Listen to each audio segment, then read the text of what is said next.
Chapter 321. Indeed, that's our Sejun. Vladivostok, Russia. Caw. Ah, so noisy. Why are those things acting like that? He's such bad luck. People were annoyed as they watched hundreds of thousands of crows flying in the sky, forming two giant concentric circles. The crows had been crying out like that for already 3 hours. It was understandable that people were getting annoyed. As the people were getting annoyed, caw. There they gather again. What? People saw tens of thousands more crows flying in, joining the giant flock as if they were originally part of it, and together they formed two concentric circles. The crows kept flocking in, and before long their number had surpassed 1,000,000. And then, an ayutsachev. Faint, blood-colored letters began to appear between the two concentric circles formed by the crows. As the crows' behavior became ominous, thump. Several helicopters filled with soldiers approached, shooting at the crows with machine guns. However, far from running away. Caw.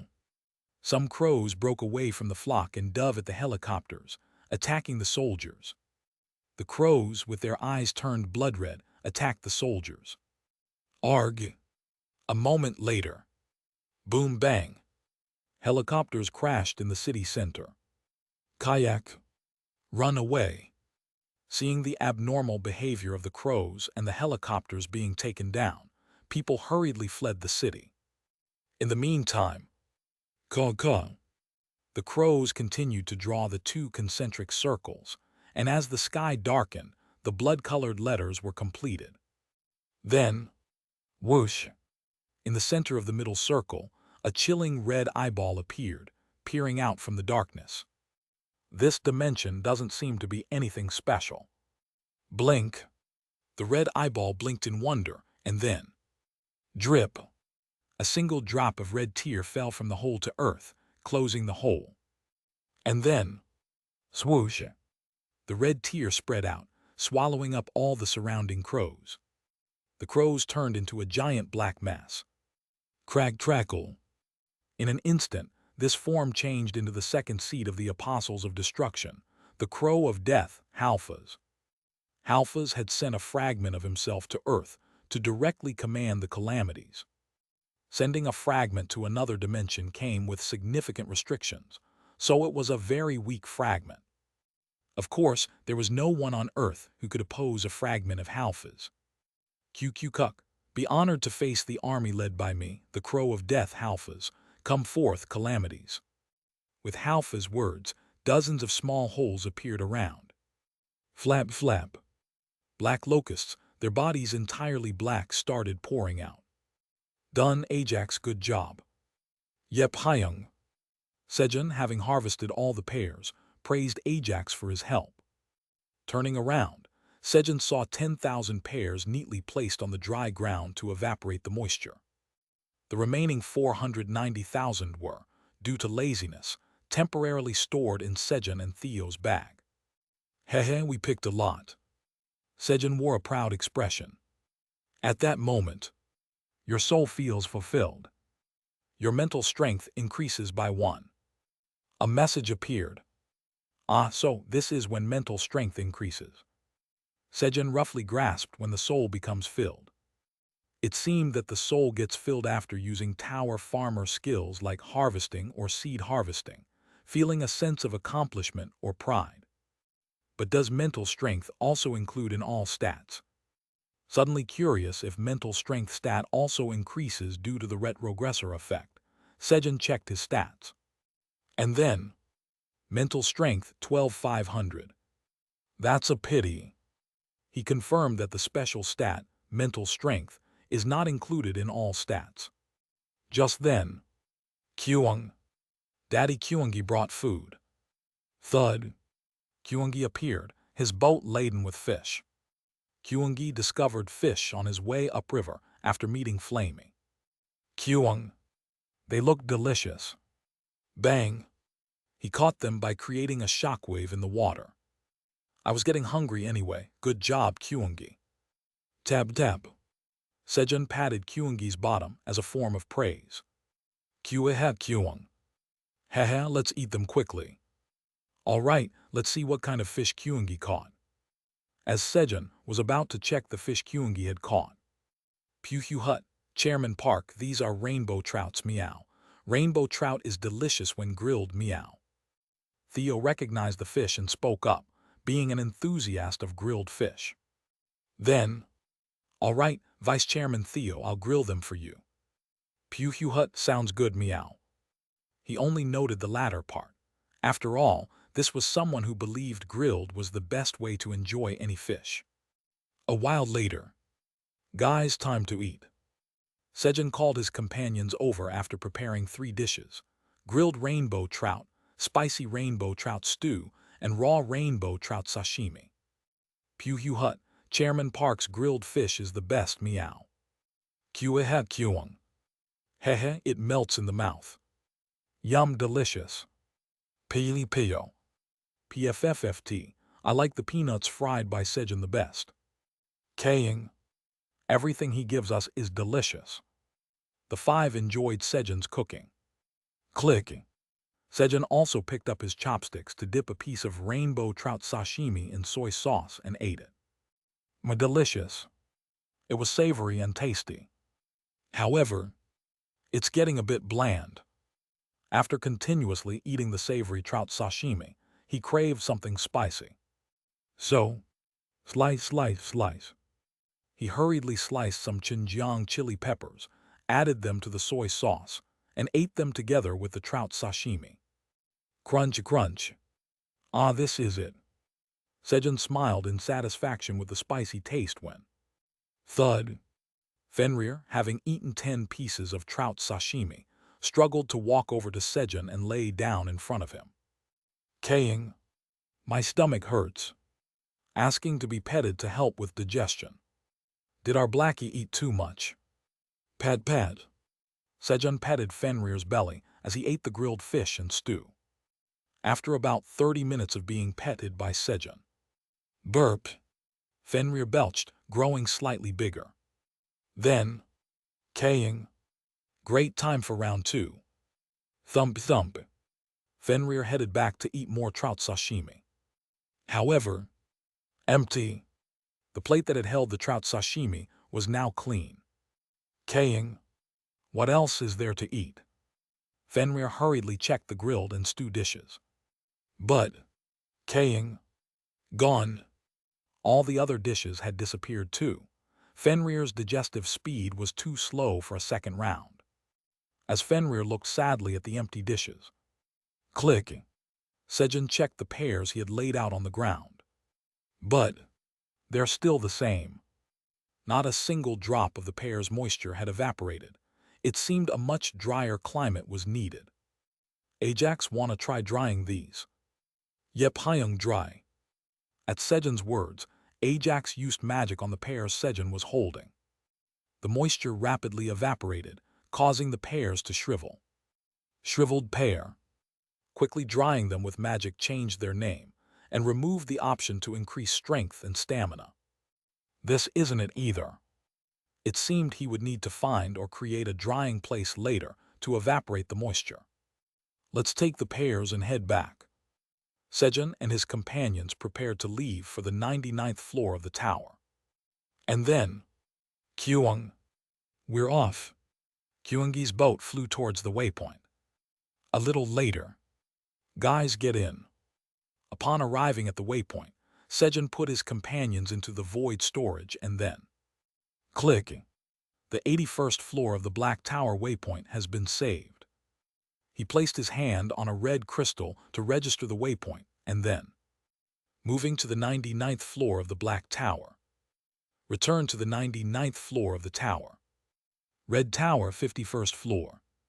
There were 100,000 dwarf warriors gathered, armed with battle axes or battle hammers and wearing helmets and armor. At the forefront of these dwarf warriors stood Udon, the Red Tower's tower farmer, clad in red armor. Opposite the dwarfs, an extensive area as far as the eye could see was filled with cacti forming a colony. A short while later. Lord Udon, we are ready. Red Sand Tribe, Red Rock Tribe, Red Stone Tribe, Red Hammer Tribe, Red Axe Tribe. The dwarf chieftains, leading the 5 tribes, reported to Udon. Good, all troops charge. Click. Udon was the first to run forward, raising his axe, following the dwarf warrior's report. Attack. Waja.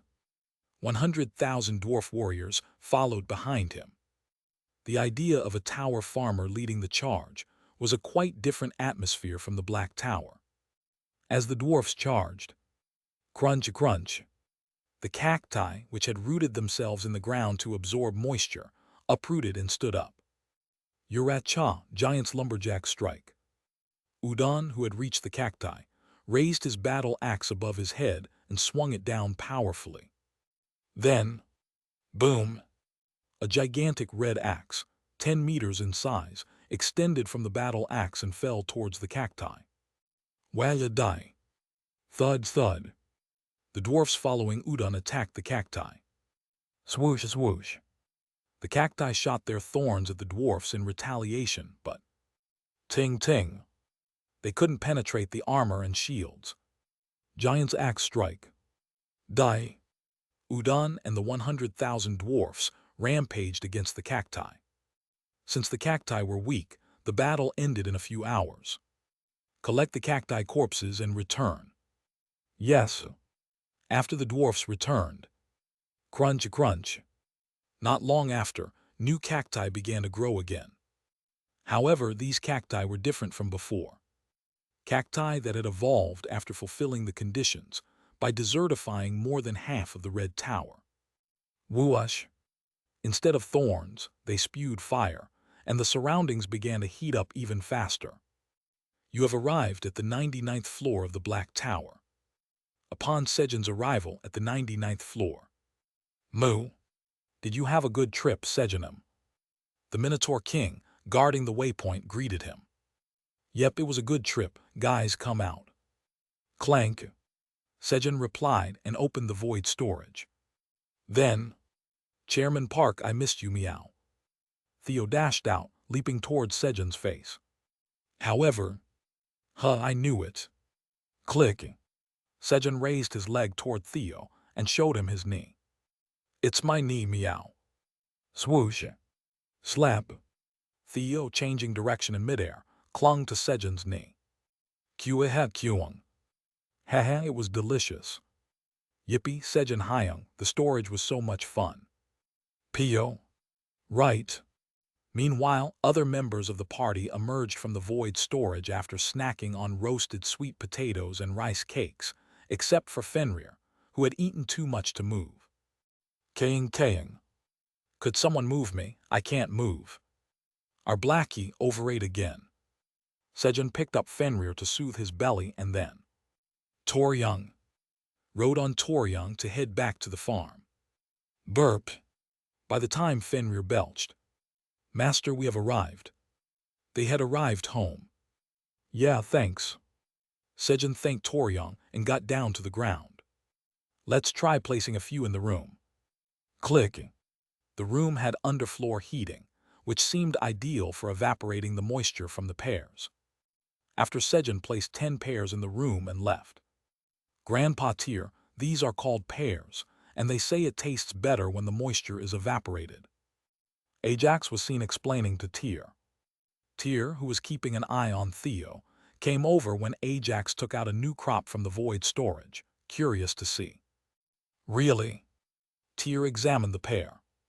As expected of Sejun, I knew you'd bring something Ramter needed. After checking the pears option, Tyr hurriedly flew to the fountain to call Ramter. A little while later, Sejun, I'll dry these for you. Ramter, having checked the pears options, offered to dry them himself. I'll even pay you. Thanks to this, Sejun not only got his pears dried but also earned some tower coins. Moreover, indeed, that's our Sejun. He received plenty of love and trust from the 4 dragons. Chapter 322, Ajax, I will bring morning to the White Tower. 99th floor of the Red Tower. Phew, this is tough. Clank. When Udon, having finished the battle with Cactus, was about to take off his helmet and rest. Roar! Udon! A massive energy took over the surroundings as Ramter appeared. Clank! Udon hurriedly put his helmet back on. And then, I greet the great red dragon, Lord Ramter. What do you wish of me? He knelt down towards the direction of the voice and shouted. That's right, Udon, dry this in a dry place and then bring it back. Thud. Ramter handed over a heavy leather pouch and said, Yes, understood. Then call me once you're done. After Ramter gave his command and disappeared. Phew, I guess I have to go back down again. Udon went down the tower again, without even having a chance to sit. You have acquired the seeds of the magical cherry tomato. Your job experience increased slightly. Your proficiency in seed harvesting LV8 has increased slightly. You need to use the seed harvesting skill 532,012 more times to complete the job quest. Heh, nice. Sejun, who had been paid by Ramter to dry his pears, harvested the cherry tomatoes with a satisfied smile. After Sejun harvested cherry tomatoes for about an hour, your soul feels fulfilled. Mental strength increases by 1. He felt a sense of accomplishment as his mental strength increased. And then, Aileen, what do we use mental strength for? He asked Aileen about the use of mental strength. He initially wanted to ask Kaiser, but Aileen said she would look into it for him. The tower's administrator says that as mental strength increases, it affects other stats as well, causing them to increase. Aileen, having asked Kaiser in detail about mental strength, answered, Really? Heh, I should work hard to increase my mental strength from now on. When he learned about the use of mental strength. Pew hut, Chairman Park, I'll go work, meow. Theo said he would go to work. Oh really? What's the occasion, Vice Chairman Theo? Sejun was surprised at Theo's words. Pew hut, since I'm the vice chairman, I need to supervise whether the employees are slacking off, meow. Theo answered proudly, planning to secretly check if the employees were slacking off. However, who's supervising whom? Sejun Company was a company where everyone worked hard, except for the vice chairman. Still, it was commendable that he decided to work on his own. Be careful. Pew hut, understood, meow. I'll be back soon, meow. All right. Let's go, Piat, meow. Pio? Yes. As Theo and Piat went down to supervise the employees. Should I look around the fields? Step. Sejun walked towards the farm. Today he had crops to check. He planned to check the Japanese pumpkin, flame beans, watermelon, and blueberries he bought when the 8th seed shop opened. TL. Previously I might have translated Japanese pumpkin as sweet pumpkin, but the exact variety is Japanese pumpkin aka kabocha or kabocha squash. As Sejun arrived at the field where the crops were planted, the water-absorbing watermelon is grateful for the farmer's footsteps and lend its strength. The potential of your magic stat increases from 2279 to 2280. The watermelon raised 1 potential in magic strength as a reward for hearing the footsteps. When will this one grow? Sejun said, looking at the watermelon the size of a fist. Its growth rate was excessively slow compared to other crops. Is it still lacking even though I gave it so much water? He had been watering the watermelon, known as the water-absorbing watermelon, 10 times a day, but the result was a watermelon that grew from the size of a bean to a fist. Well, it's growing at least. Sejun shifted his gaze from the watermelon to the other crops. However, the flame beans had not even sprouted yet, perhaps requiring special conditions to germinate. The blueberries were still growing, now reaching about the height of Sejun's knees. The last remaining crop was the Japanese pumpkin. I'm glad at least you guys grew well, heh. Sejun looked at the well-ripened Japanese pumpkin with a deep green color with satisfaction. And then, swoosh, he harvested the Japanese pumpkin by cutting its stem with a dagger. Then, you have harvested a poison detoxifying Japanese pumpkin. Your job experience increased slightly. Your proficiency of harvesting LV8 has increased slightly. Due to the effect of proficiency increase LV1, the proficiency of harvesting LV8 increases by an additional 5%. You have gained 70 experience points. Experience points will not accumulate as you have not completed the job quest. Messages appeared. This one's definitely something Tyr would buy. A name that Tyr couldn't help but be interested in. But Tyr wasn't here right now. Hurry up and pick it up. On the way to deliver the 83rd floor land deed to Sejun, Tyr dropped the land deed to see if Theo would pick it up. Click. Sejun picked up the Japanese pumpkin and checked its options. Poison detoxifying Japanese pumpkin. A Japanese pumpkin grown inside the tower. It has absorbed ample nutrients and is delicious. When consumed, it expels a small amount of poison from the body. Its taste and effects improve if left to ripen for up to 2 weeks. With long-term consumption, it can completely expel any poison. Cultivator, Tower Farmer Park Sejun. Shelf life, 150 days. Grade A. As expected, the fact that it can completely expel any poison with long-term consumption meant this was a crop that Tyr would definitely drool over. Hehe, let's hurry and harvest. Sejun began to harvest the Japanese pumpkin in earnest after confirming its effects. A little later. Done. When Sejun felt a sense of accomplishment after harvesting 300 Japanese pumpkins. Your soul feels fulfilled. Mental strength increases by 1. His mental strength increased by 1. As the Japanese pumpkin harvest concluded. I'll have Japanese pumpkin for dinner tonight. Sejun took the Japanese pumpkin and headed to the kitchen. And then, thump thump. You have acquired 5 seeds of the poison detoxifying Japanese pumpkin. You need to use the seed harvesting skill, 528,172 more times to complete the job quest. Sejun started cooking after cutting the top off the Japanese pumpkin and scooping out the seeds with a spoon. Tonight's dinner menu was spicy seafood stew with Japanese pumpkin. As Sejun was about to put octopus, squid, fish fillets, green onions and onions inside the Japanese pumpkin. There are no Xinjiang chili peppers. He realized belatedly that he was out of Xinjiang chili peppers. Then, Sejun Hyung, I'll pick some for you. Ajax, who was watching Sejun cook, raised his hand and shouted. Then could you please? Sure, Hyung, just wait a bit. Swoosh. Ajax hurried off to the Xinjiang chili pepper field. A little later, your slave, Tower Farmer Ajax Mame, has harvested a new variety called sun-dried red pepper. A message appeared that Ajax had harvested a new variety called sun-dried red pepper. So, is that Ajax? As Sejun wondered. A slave's achievements are your achievements. You have achieved the feat of creating a new variety in the tower. Due to your job trait, all stats increase by 10.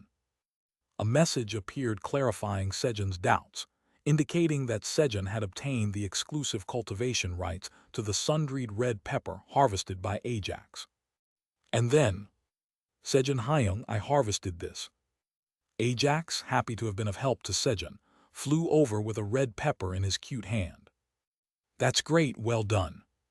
Sejun patted Ajax's head and examined the sun-dried red pepper. Sun-dried red pepper. A pepper grown inside the tower. It has absorbed plenty of nutrients and the energy of the sun, making it deliciously spicy.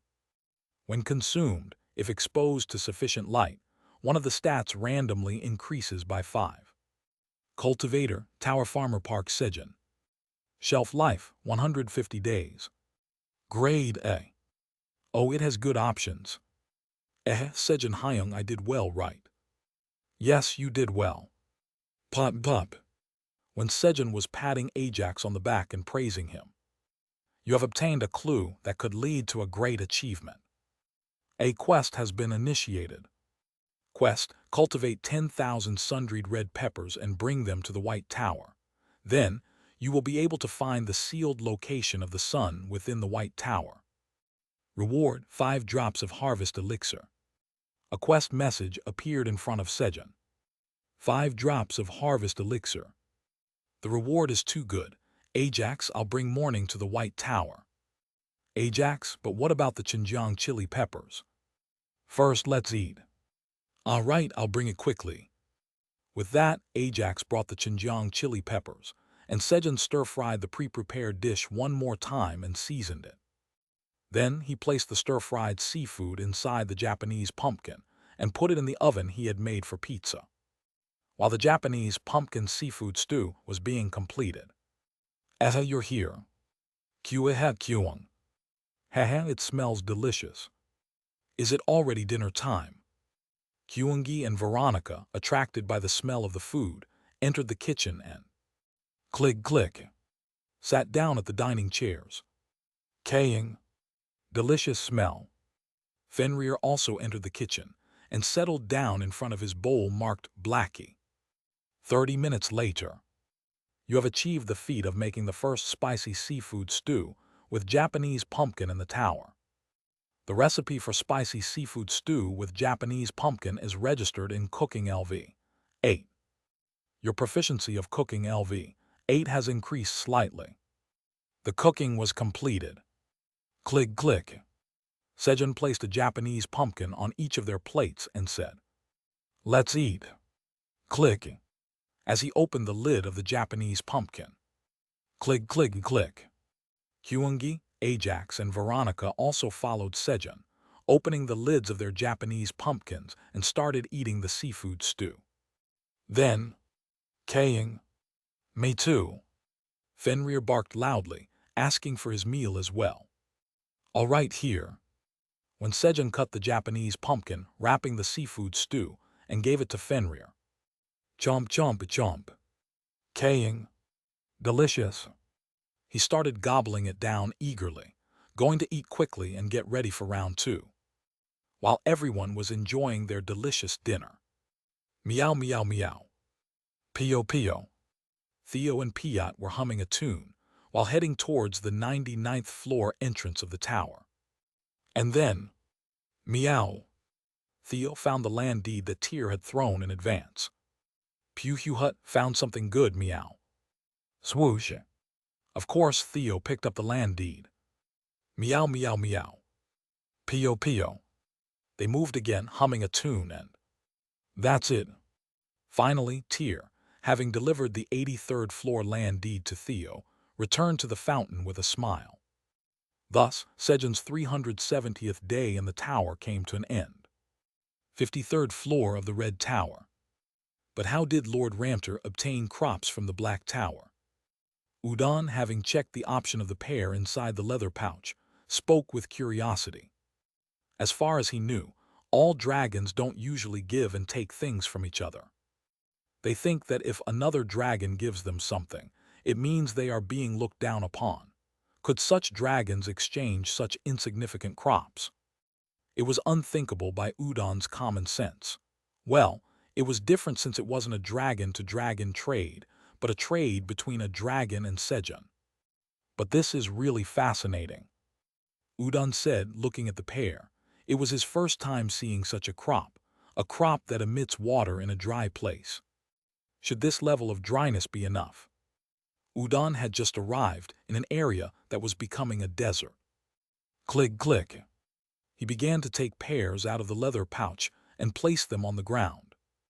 After Udon had laid out about 50,000 pears on the ground. Is it evaporating well? He checked the first pear he took out. Just by looking at it, it was much smaller than the pears inside the leather pouch. But why is it getting dark? Udon, noticing that it was getting dark around him, hurriedly looked up at the sky. And then, what is that? He spotted the dark clouds floating in the sky. The moisture evaporated from the pears had risen into the sky and formed clouds. Then, drip. Raindrops began to fall from the sky, one by one. It's raining. Udon was moved by the moisture wetting his face. Swoosh. In the meantime, the rain grew heavier and turned into a downpour. Ha ha, it's rain, rain. Udon laughed heartily, embracing the falling rain with his whole body. For the first time in 1,000 years, rain fell on the Red Tower. Chapter 323, Won't You Answer? On the way down the tower. Meow, meow, meow. Theo? Theonym, but who will you visit first? Piat asked Theo, who was humming a tune. Hut, first, I'll be keeping an eye on Manager Bill, meow. Theo answered. The 8 cat interns working under Theo. They had made their achievements and were promoted. Bill became a manager, Jeff and Mark became assistant managers, and the other 5 became employees from intern. Pio. Ah, so you're checking the most senior first. As expected, Theonym, you are excellent. Hut, of course, meow. I Vice Chairman Theo am excellent, meow. Theo smiled pleasantly at Piat's flattery. At that moment, Vice Chairman Theo, why did Piat come so late? Sejun appeared in front of them. Pio? Theonym, it's Sejun Nim. Piat, without any doubt, tried to approach Sejun. However, Piat, stay away, meow. Theo was wary of the Sejun in front of him. No, he denied the Sejun in front of him. That's not Chairman Park, meow. His Sejun knee detector was still pointing unwaveringly to the 99th floor of the tower. Who are you, meow? Theo asked the Sejun in front of him. Vice Chairman Theo, what are you talking about? It's me. Sejun said, feeling wronged. Lie not, meow. You are not Chairman Park, meow. Vice Chairman Theo looked closely. It's me. With that, Sejun pointed to his face. Then Sejun's face brightened a bit more. His features became clearer, and he looked more handsome. Pio? Sejun Nim. Piat tried to approach Sejun as if enchanted. However, ha, Chairman Park's face wasn't that handsome, meow. Don't change it at will, meow. That only provoked Theo's anger. Only I can fix Chairman Park's rotten face, meow. Pio? Theonym made the ha sound 3 times in a row. Piat shivered in fear as he watched Theo. I am angry, meow. With a snap, an enraged Theo pulled out one of his dragon claws. With a flick, he pointed it at the Sejun in front of him. Thump! The magic claw shot from Theo's claw pierced through a spot about 1 m above Sejun's head. At the same time, Sejun's figure disappeared. Hugtow! In place of the disappeared Sejun, a giant spider with 10 eyes and a fist-sized hole in its head was gaping its mouth open. After showing its prey illusions with its 10 eyes. Hunting its off-guard prey was the hunting method of the 9th seed of the Apostle of Destruction, the deceptive spider Alice. Bastard next time. Thud. Alice's fragment could not continue speaking and fell, turning into black ash and disappearing. And, clink, only 5 silver coins, engraved with a spider with 10 eyes and 8 legs, remained in that spot. Hut, you can't fool me, Vice Chairman Theo, meow. Piat, let's go, meow. Pio? Yes. Piat hurriedly picked up the coins and followed Theo. The Apostle of Destruction, the 9th seat, the deceptive spider Alice. She met her invincible natural enemy. Meow, meow, meow. Pio. Humming a tune, Theo and Piat continued on their way down. When they had gone down about 10 floors. Meow. Pio. There's a fork in the road. A fork in the road appeared in front of them. Hut, this way, meow. Theo took the lead without hesitation. And, Vice Chairman Theo, please save me. Hut, all right, meow. Give me money, meow. Here it is. As if it was only natural, he met Urin, who had been stranded inside a fragment of Yermangander, and collected money from him. It seemed like Urin, who was too eager to give money to Theo, had been waiting for him. Vice Chairman Theo, where are you going? Urin, who had been rescued from the Yermangander fragment, asked. Hut, I'm going to supervise the employees, meow. Oh, can I come with you too? Urin said he would follow because it seemed like it would be fun. Of course, he also didn't want to move alone and get stranded again. Good meow. Theo naturally agreed when the sponsor who would give him money said he would come along. Meow meow meow. Pio pio. Oink oink. Thus Theo, Piot, and Urin hummed a tune as they moved to the 42nd floor of the tower where Manager Bill was. The next morning. All right. Sejun woke up from sleep and got out of bed. Then, Gorarung. K-Kiving. With Ajax's snoring and Fenrir's moaning were heard. What was that? When Sejun looked towards the source of the noise, he saw Fenrir trapped under Ajax's head. It seemed Ajax mistook Fenrir for a pillow while sleeping. Chug. Sejun lifted Ajax's head and carefully removed Fenrir. Swipe. And placed a pillow under Ajax's head. Kurorong. Thanks to him, Fenrir could sleep comfortably. Gorarung. Kurorong. Chug. Leaving behind the snoring sounds of Ajax and Fenrir, Sejun went outside. First, I need to check on the black beans. Click. Sejun opened the void storage and went inside. Click. He opened the golden box of abundance, took out 2 of the 3 black beans, and then closed it again. Transcendence black bean plus 2. That makes 6. Chug. Sejun said as he put the 2 enhanced black beans into a leather pouch. After collecting the black beans, suck. Sejun split the side of the sun-dried red pepper and carefully extracted the seeds with his fingers. You have obtained sun-dried red pepper seeds. Your job experience have slightly increased. Your proficiency of seed harvesting LV 8 has slightly increased. You need to use the seed harvesting skill 494,829 more times to complete the job quest. Sejun obtained about 200 sun-dried red pepper seeds. He went to the empty land of the farm and dug the ground and carefully planted 1 sun-dried red pepper seed. And he opened the bottle containing the harvest elixir and dropped the last drop of the harvest elixir onto the sun-dried red pepper to quickly grow it and secure many seeds. Pipujuk. The sun-dried red pepper sprout rapidly grew as it absorbed the harvest elixir. Good, I'll have breakfast and then harvest the sun-dried red peppers. Sejun smiled contentedly as he slowly looked over the farm. The stamina corn are grateful for the farmer's footsteps and lend their strength. The potential of the stamina stat has risen from 1397 to 1398. As he was raising his potential by letting the crops hear his footsteps. Sejun was enveloped in a golden glow. Pottery, are you ready? Yes, Flaminim. Pottery answered solemnly to Flamy's question. Pottery was at an important moment of its life. That was the evolution into the world tree. Now, if I just eat this and become the world tree, I won't need to take nutrients anymore. Pottery thought while looking at the thumb-sized golden apple held in Flamy's roots.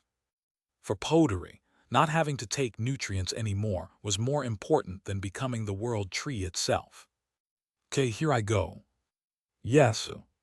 With Pottery's response, Flamy's roots sent the golden apple to Pottery. Then the golden apple was absorbed into Pottery's body like melting water. And starting from Pottery's roots, it turned golden and moved upwards through its body. And as Pottery's body was fully colored golden, the golden light began to explode. Black Tower Administrator Area. Kihihi. Our Sejun is managing the crops from the morning again, as expected, so diligent. Nom nom. Aileen watched Sejun through the crystal ball, while eating an elixir-grade tomato Sejun gave her. Then, one of the growth conditions for the Black Tower has been achieved. An alarm appeared as Sejun's surroundings were dyed in dazzling golden light. Keying, what's this? Aileen, puzzled, checked the growth conditions for the Black Tower. Black Tower growth conditions 4-8. Tower Farmer A achieved. Create more than 10 new varieties, exceeded 1910. Cultivate more than 330 million square meter of farmland. Unachieved. Grow a world tree, 1 pottery slash. Acquire more than 10,000 world's energy pieces. Unachieved. Own more than 5 relics. Unachieved. Achieve 3 great achievements. Unachieved. Increase the number of Black Tower entrances to 120. Unachieved. The name pottery appeared next to the number 1 under the condition of growing a world tree. When did pottery become a world tree? As expected, that's our Sejun. Aileen praised Sejun, although it was pottery who had become the world tree. I have to tell Grandpa. Aileen reported Sejun's achievement to Kaiser. What was that? As the golden light disappeared, Sejun removed his hand covering his eyes. Thud thud. Sejun saw the Ints guarding around pottery, bowing towards it. What's going on? As Sejun approached pottery. Master, Potterinim has become a world tree. Flamey, who was going to call Sejun, found him and jumped onto Sejun's shoulder to tell him. A world tree, then should I bow too? Sejun said in a slightly deflated voice. Isn't a world tree supposed to be really powerful? No way, absolutely not, don't be scared. Flamey firmly said in response to Sejun's words. How dare any tree receive a bow from my master? Master, let's go see Potterinim. Okay. Sejun, accompanied by Flamey, approached Pottery. What's this? Pottery was incredibly bewildered seeing Flamey. Having become a world tree itself, Pottery thought it was now on the same level as Flamey. It even planned to rebel a bit. But, what, this is Flamianim. Becoming a world tree made Flamey even more terrifying. Flamey's size and power were immense to the extent that Pottery, now with the intelligence of a world tree, couldn't comprehend why it had ever bothered with someone like itself. I must tell Sejun Nim. Pottery thought it had to tell Sejun about Flamey's terror. However, hey, Master, will Potterinim now produce even tastier grapes for you? Right, Potterinim? Seeing Flamey speaking in honorifics to deceive him, Pottery felt a chill down its branch and was paralyzed with immense fear. If I speak, it will surely kill me with nutrient overdose. Potterinim, no response. Seems like becoming a world tree has made you a bit tired. Heh. Flamey's voice was gentle to Sejun's ears. Won't you answer? But the leaves of Flamey, unseen by Sejun, gestured a throat-slitting motion. No, not at all. I am very full. I will produce even tastier grapes for Sejun Nim. Prompted by Flamey's action, Pottery hurriedly responded and began producing grapes. Then, Podo-do. In front of Sejun, a large cluster of golden grapes with sizable grapes quickly grew. Oh! Thud! Mesmerized, Sejun broke off the twig from the end of the grape cluster. Then, you have harvested 1 cluster of fragrant golden grapes imbued with the world tree's energy, 30 grapes. Your job experience have slightly increased. Your proficiency of seed harvesting LV, 8 has slightly increased. A message appeared. The name was as impressive as its color. I wonder if the effects are also tremendous. Click. Sejun picked up a golden grape to examine its options. Fragrant golden grapes imbued with the world tree's energy. Grapes created by the world tree, infusing its own energy. The taste is excellent, and the fragrant aroma of the grape spreads far and wide. Upon consumption, all stats increase by 5. Consuming more than 10 grapes will make you emit a fragrant scent for 10 days that attracts the opposite sex. Both the skin and the seeds must be consumed for the effect to occur. Cultivator, Tower Farmer Park Sejun. Shelf life, 180 days. Grade A+. Indeed, the options are excellent. Each grape eaten increases all stats by 5. Plus, although it's embarrassing to admit, eating more than 10 has the effect of attracting the opposite sex. Heh.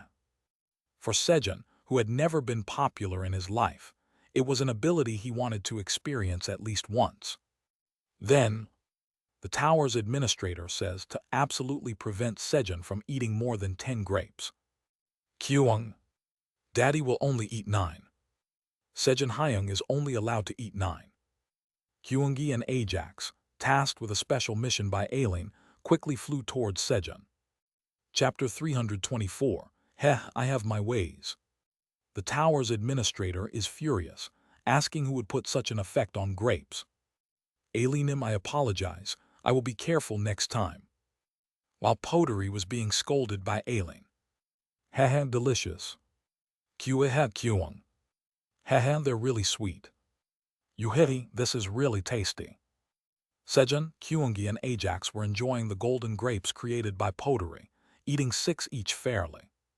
Why 6 each, you might ask? Haha, Pottery, you've done well. Try eating one of these grapes with alcohol. It's killer. You're right. If we ferment alcohol with this. They had given 3 grapes each to the 4 dragons who came to see Pottery. While they were happily eating the golden grapes. Tyr Nim, do you want to buy this? Sejun showed Tyr the poison detoxifying Japanese pumpkin. A poison detoxifying Japanese pumpkin. I'll buy it. Tyr said he would buy it without a second of hesitation, just by hearing its name. Anything sold by Sejun is a must-buy. Please try it first and then decide on the price. All right. Snap. Tyr swallowed the Japanese pumpkin offered by Sejun whole. Purple Tower Administrator Area. Well, since it's from Sejun, its effectiveness is guaranteed. Chomp chomp. Tyr ate the whole Japanese pumpkin Sejun gave him. Although it didn't taste great raw, he was excited to see what effect it would have this time. Then, you have consumed a poison detoxifying Japanese pumpkin. It will expel heart poison. But with the message, he felt a severe pain in his heart. Gag. And Tyr vomited a red orb.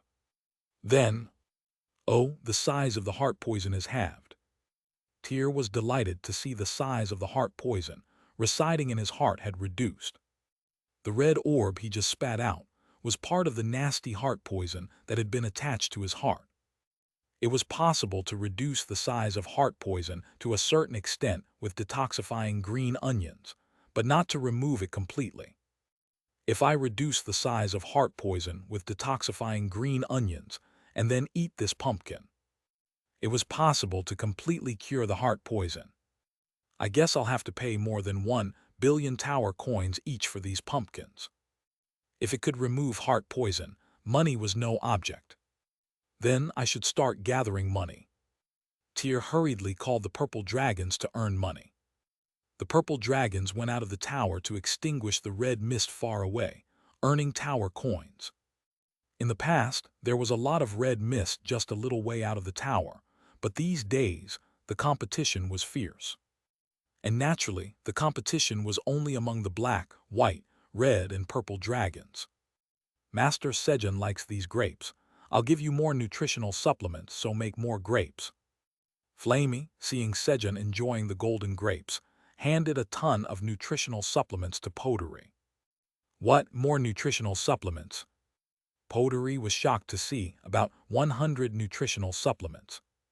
Pottery thought she wouldn't need to eat these nutritional supplements anymore once she became the world tree, but the number had significantly increased instead.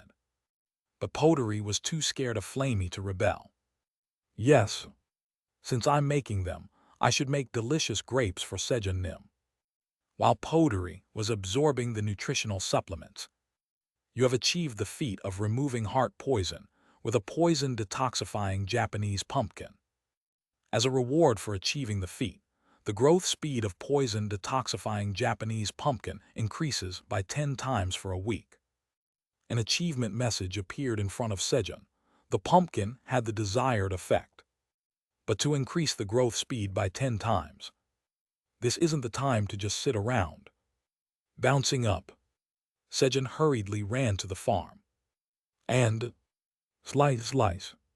He quickly cut the top off the pumpkin to scrape out the seeds and boom! Land moving. He planted all the pumpkin seeds at once with Myler's hoe. You have planted 25,000 seeds of poison, detoxifying Japanese pumpkin in the magic-infused soil. Your job experience points have slightly increased. Your proficiency of magic seed sowing LV8 has slightly increased. You have created a pumpkin field of 330,000 square meters. You have gained 200,000 experience points. You cannot accumulate experience points as the job quest is not completed. Messages appeared. Hehe, now I just have to wait a week. And nearly 1,000,000 pumpkins could be harvested. Sejun looked at the field where the pumpkins were planted with a satisfied expression when the size of your own farm has exceeded 33 million square meters. Talent, myriad landlord grows into a large landlord.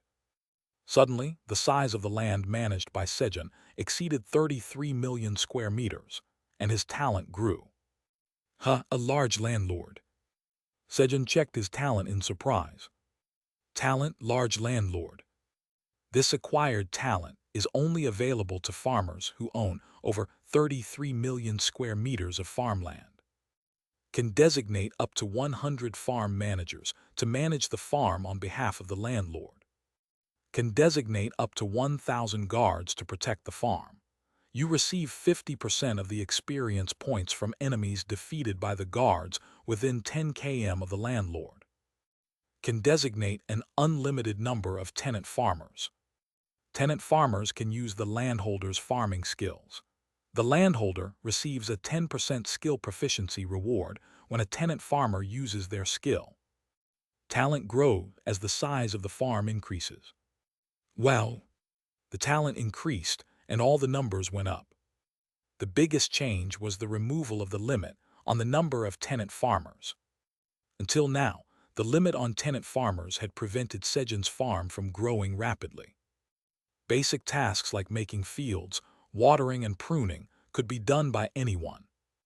However, tasks that required skill, such as seed harvesting, sowing, and harvesting, had to be done by tenant farmers. But now that limit was gone. Guys, gather around. Sejun called over the mushroom ants to start designating them as his tenant farmers. Snap! Designate tenant farmer. As Sejun placed his hand on the head of a mushroom ant and spoke.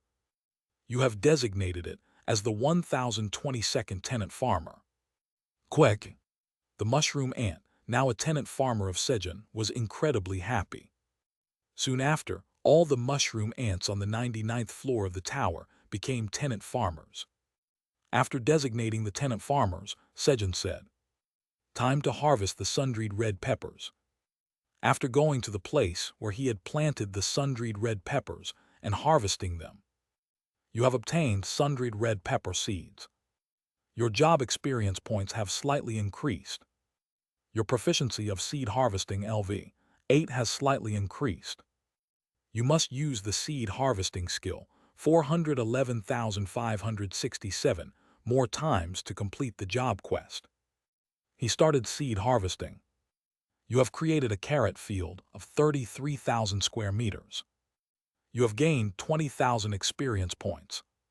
You cannot accumulate experience points as the job quest is not completed. Meanwhile, the mushroom ants, now Sejun's tenant farmers, were excitedly expanding the size of the field like crazy. At the same time, experience points were flying off into the air. I need to finish the quest quickly. Seeing the messages, Sejun's motivation soared, and as a result, lunch and dinner became simple. Thus, for lunch and dinner, they only had boiled egg fruits, dried sweet potatoes, and rice cakes. Kyung. Dipping it in honey makes everything delicious. Ihi, I could eat 100 of these rice cakes with honey. I could also do 100 boiled egg fruits with just a bit of salt. Kyung. It's yellow and chewy. Fortunately, Kyungi, Ajax, Veronica, and Fenrir ate very well without a single complaint. Hut, we've arrived, meow. Theo arrived at the 42nd floor of the tower, where Sejun's company's branch was located. And then, meow meow meow. Pio pio. Theo and Piot confidently headed towards the branch. Theo Nim, Didn't you say you were going to secretly monitor them? Yurin asked Theo, puzzled. To properly monitor, one needed to approach secretly so that the subordinates couldn't hide anything. Meow, that's right, meow. Theo, naturally craving attention, had unconsciously acted in the most eye-catching manner possible. Yurin, thank you, meow. Puyu, oh, it's nothing. Theo Nim, secrecy is vital for such tasks. Is that so, meow? Of course, leave this task to me this time. Yurin confidently stepped forward. Being naturally a gullible type, Yurin had been deceived by the employees many times before. In the process of uncovering those deceptions, he had accumulated a lot of know-how in surveilling employees. Puyu, that's great, meow. First, let's wear this together. When Yurin took out a large cloak and wrapped it around himself. Swish! Yurin's body disappeared. Meow, is that a cloak of invisibility, meow? Theo was surprised to see the invisibility cloak. Puyu, it was hard to get. Yurin replied, proud of himself. Puyu, that's great, meow. Give it to me later, meow. Oh, but this was hard to get. Although Yurin expressed his reluctance. Puyu, I'll use it to surprise Chairman Park, meow. Theo was already thinking about how to use the invisibility cloak he would receive. Thus, the invisibility cloak became Theo's. Then let's go, meow. As Theo spoke, standing on Yurin's shoulder. Yes. Yurin moved. Puyu, this is fascinating, meow. Pio. Piahiti, Theonim, this is fun. Theo and Piot were amazed that the beings outside couldn't see them, while inside the cloak of invisibility. Yurin, what do we do now, meow? We just wait. Meow. We have to stake out until decisive evidence appears, and then raid in on the scene. Remembering past events seemed to raise Yurin's voice. So have you raided any scene, meow? No, there was another passage. Yurin, who had diligently accumulated know-how, but had never actually caught any evidence. Puyu, that's not how you monitor, meow. Hub. Theo jumped down from Yurin's shoulder and, Bill, I'm here, meow. Shouted loudly in front of the building. Then Bill and other cats came rushing out from inside the building. Vice Chairman Theo, welcome. They greeted Theo respectfully. The other cats were newly hired interns. Puyu, Bill, are you doing well, meow? Yes, thanks to Chairman Park and Vice Chairman Theo. Bill sincerely expressed his gratitude in response to Theo's question. The eyes of the intern cats were no different. They knew that thanks to Sejun and Theo, they had overcome their food shortage. Furthermore, as the number of cats working at Sejun's company increased, the village became wealthier, naturally leading to its growth. Recently, Grainier Village had been promoted to a city. For those cats, working at Sejun's company was an honor, and they naturally worked hard. Puyu, their loyalty to Chairman Park is high, meow. Theo noticed the cat's earnest gazes. Puyu, Bill, we're having a company dinner today, meow. He decided to treat the employees to a company dinner. Yes, then I'll look for a place for the dinner. As Bill hurried off to find a venue for the dinner. Theo Nim, aren't you going to monitor? Yurin asked, puzzled. Puyu, I Vice Chairman Theo can tell just by looking, meow. What? Yurin, just hurry up and provide the money for the dinner, meow. Me, yes. At Theo's command, Yurin quickly pulled out some money. A few hours later. Puyu, I'm heading back, meow. Vice Chairman Theo, please be careful on your way back. Thank you for the meal, goodbye. After finishing the company dinner, Theo, with Bill and the intern cat's farewells, returned to the 99th floor of the tower. And then, Puyu, Piahiti, Theo and Piot, wearing the cloak of invisibility. Sneak, sneak. They quietly approached Sejun, who was harvesting cherry tomatoes. But, woof, meow, Pio. Sejun, one beat faster, startled them. Meow, I was really surprised, meow. Chairman Park, how did you know, meow? Slap. Theo quickly clung to Sejun's leg and asked. I have my ways. Sejun replied with a meaningful smile. Just as Theo has a Sejun knee detector, Sejun has a Theo detector. Chairman Park tell me meow. Go to sleep. Knowing that telling him would only make him overly proud, Sejun chose not to tell and pad stroked Theo's belly to put him to sleep. Tell me. Gorarung. Theo quickly fell asleep. Thus, day 371 in the tower ended without any incidents peacefully. Chapter 325, Theo, are you forgetting something? Red Tower, 52nd floor. Hurry up and lay the pears on the ground. Yes. Upon Udon's command, the dwarves began laying pears at the border of the desert. On the 53rd floor of the tower, the rain fell as the water evaporated from the mild pears of strength and stamina. Udon confirmed that the area, which had been desertified, had returned to its original state and was now actively drying the pears with the help of the dwarves. As 100,000 pears were laid out, the sky gradually began to darken. In areas where desertification had progressed significantly, more moisture was absorbed into the ground, requiring more pears to induce rain. Shortly after, swoosh, rain began to fall over the dwarves' heads. Well, it's raining. The dwarves were deeply moved by the rain. Udon allowed them a brief moment to enjoy the rain, and then said, quickly collect the dried pears. They collected the pears, now renamed pears of strength and stamina, after all 10 L of moisture had evaporated from them. Although getting wet from the rain did not refill the pears with moisture. These were crops entrusted directly by the great red dragon Ramter, and damaging even one could provoke Ramter's wrath. Thus, the dwarves carefully packed the deliciously dried pears back into leather pouches. Morning at the Black Tower, 99th floor. All right. Sejun, who had overslept, stretched as he left his house. Miuwo. Ajajaja. Theo and Ajax, who were beside Sejun, also stretched lazily, and Kyuying. Kyungi, who had come to find Sejun, heard the sound and stretched as well. Thus, Sejun and the 3 seconds in command gathered.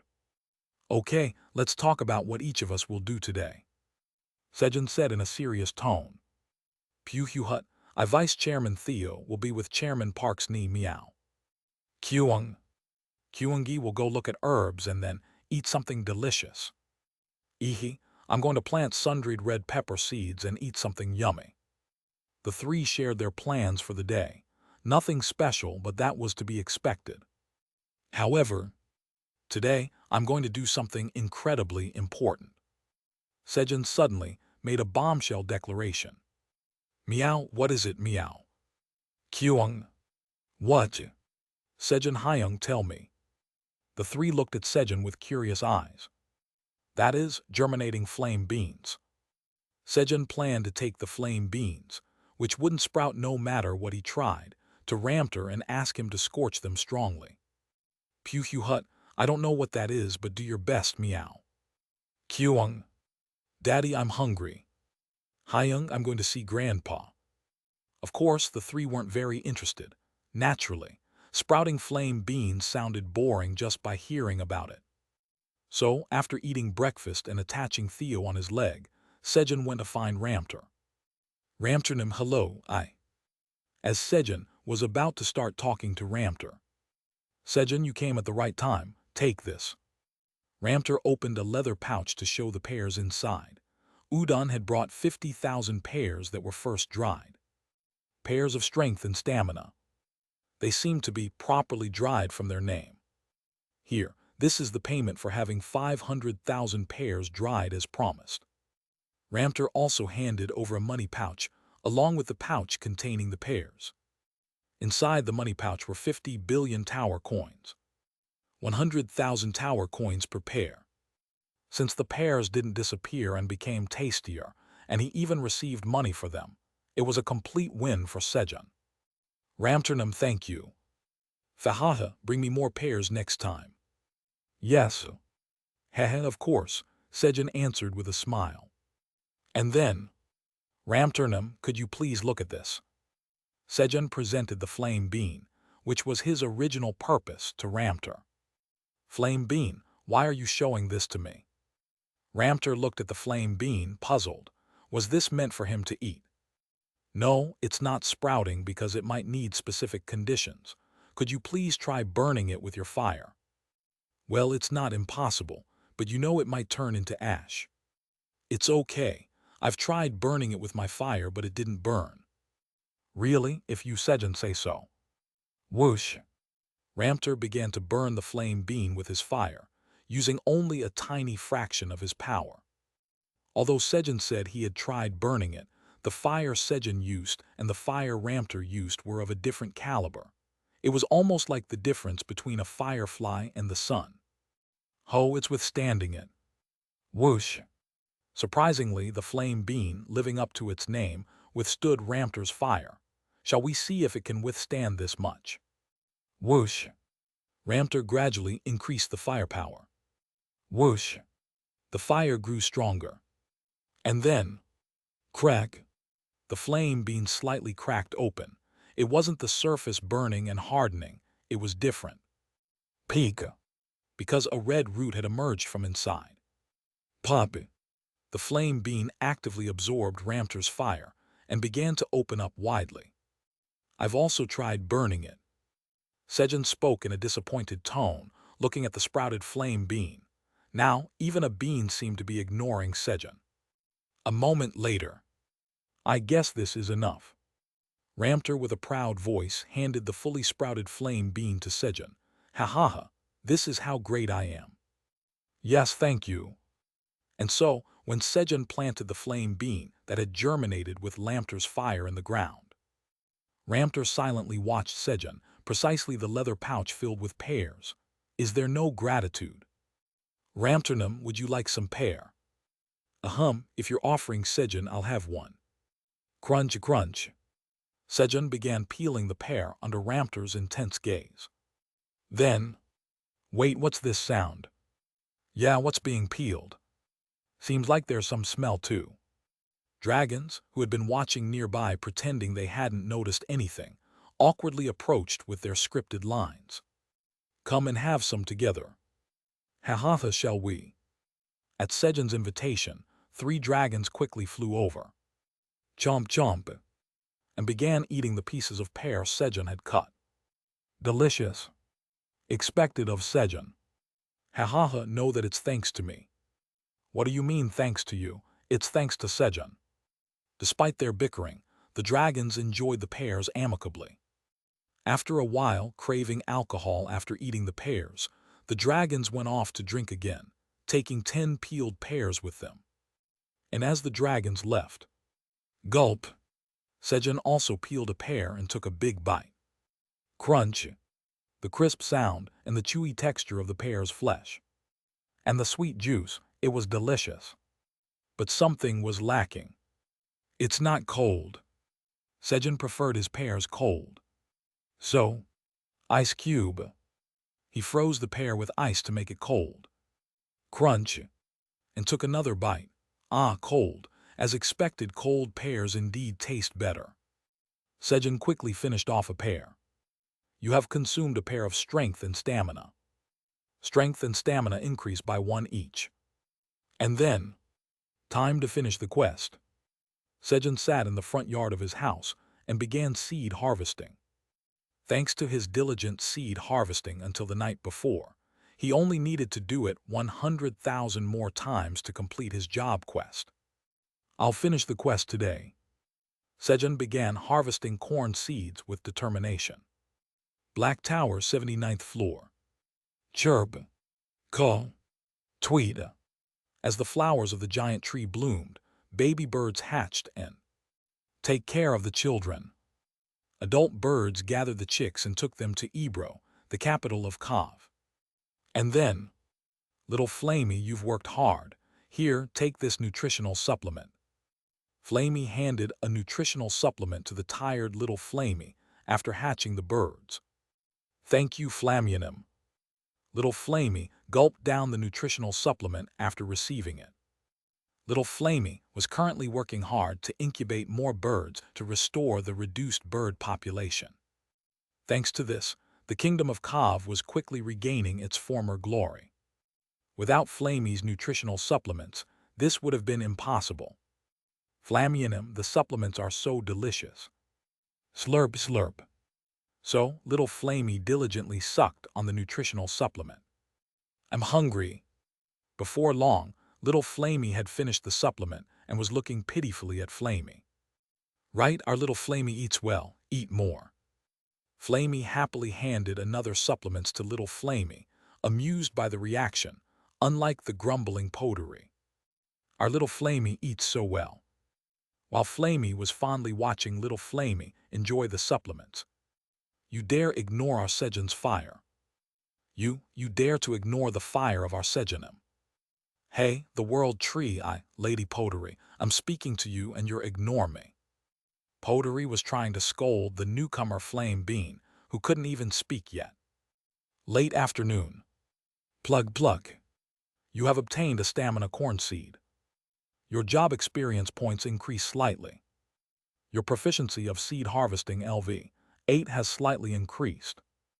You need to use the seed harvesting skill 892 more times to complete the job quest.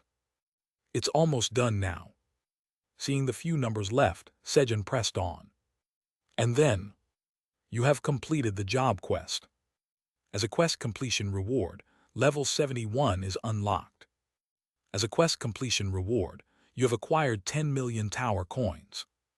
As a quest completion reward, all stats increase by 100. Finally completing the job quest after 1,000,000 times of seed harvesting. Great quest complete. Sejun celebrated joyously. Now he doesn't have to waste experience points anymore. Pew Hut, Chairman Park, congratulations, meow. Theo, who had been playing on Sejun's lap all day, congratulated him. Yeah, thanks. Sejun answered in a dispirited voice when you have created a 33,000 square meters sweet potato field. You have gained 20,000 experience points. You have created a 3,000 square meters radish of strong lower body field. You have gained 2,000 experience points. Messages appearing as if celebrating Sejun's quest completion. The farms cultivated by the tenant farmer mushroom ants were completed. I should go down to the 55th floor of the tower tomorrow. Haha, if even the rabbits are designated as tenant farmers, the speed of gaining experience points would increase, right? While Sejun was smiling to himself. Kyung. Daddy Kyungi has brought herbs. Kyungi, who had harvested herbs from the western forest, ran to Sejun. Hyung, I've planted them all. Ajax, too, who had planted all the sundried red peppers. Good job, guys. Sejun greeted Kyungi and Ajax and headed to the kitchen to prepare dinner. Then, Tyr approached, clearing his throat. Tyr thought Theo must have properly delivered the deed to the 83rd floor of the White Tower to Sejun. But no matter how long he waited, there was no sign of Sejun trying to leave for the White Tower. And when Sejun just mentioned going down to the 55th floor, Theo, that idiot, must have forgotten. Tyr was convinced that Theo had forgotten about picking up the land deed. Theo, are you forgetting something? So he subtly asked so Theo could remember, but Tyrnum, I Vice Chairman Theo, haven't forgotten anything, meow. Theo responded confidently with an innocent look that said, I don't know anything. You stupid cat, you picked up the land deed. Tyr wanted to say that so badly it was at the tip of his tongue, but he managed to hold back. And then, no, as I was passing by, I saw you picking something up, didn't I? Piat saw it too, right? He calmed his anger and gave very specific details, asking Piat who was there with them. However, Pio. No, I don't remember. Piat was a genius at forgetting things. Meow, I remembered, meow. Chairman Park, I picked this up, meow. Fortunately, Theo remembered and took out the land deed. This is the land deed for the 83rd floor of the White Tower. Phew hut, I picked it up meow. Phew, that was hard. Finally, seeing that the land deed for the 83rd floor of the White Tower had been passed to Sejun, Tyr relaxed and went a drink. Chapter 326. This was made by my grandson. Vice Chairman Theo, well done. When Sejun praised Theo for bringing the land deed of the 83rd floor of the White Tower. Phew hut, I Vice Chairman Theo always do well meow. Theo responded with a proud voice. Then, oohing. Ajax, looking at Sejun and Theo, started to sob. Ajax, what's wrong? When Sejun asked him, why, I wanted to find the land deed for Sejun Hyung and get praised. Ajax burst into tears, overwhelmed with sorrow. And then, Ajax, what's the matter? Kellyan hurriedly flew over upon hearing Ajax's cries. But, I don't know, it's all because of Grandpa. Ajax threw a tantrum at Kellyan. It was all because Grandpa couldn't find the land deed. While Ajax was whining to Kellyan, isn't there a good dragon here who wants to help me prepare dinner and get praised? Sejun looked around exaggeratedly. Then, was hying me, I'll help. Ajax stopped crying and raised his hand. I want to be praised by Sejun Hyung. However, this is something only a good dragon can make, so Ajax can't. You were angry at Kellyanim. Kyung. Then Kyungi will help. Kyungi is good. Good, a good bear can do it too. Kyungi, you pass. Kyung. Hasn't good. Ajax's face fell again, as only Kyungi passed. Well, if Ajax apologizes to Kellyanim and Kellyanim forgives him, he might become a good dragon again. Grandpa, I'm sorry. With that, Ajax quickly hugged Kellyan, apologizing. While hugging, he looked at Kellyan with pleading eyes. Grandpa, you'll forgive me, right? Of course I'll forgive you. Kellyan immediately forgave Ajax. Then he looked at Sejun curiously. Our Ajax is not usually this submissive. How does he become so docile in front of Sejun? Kaiser said that even Aileen used to have a quite difficult personality.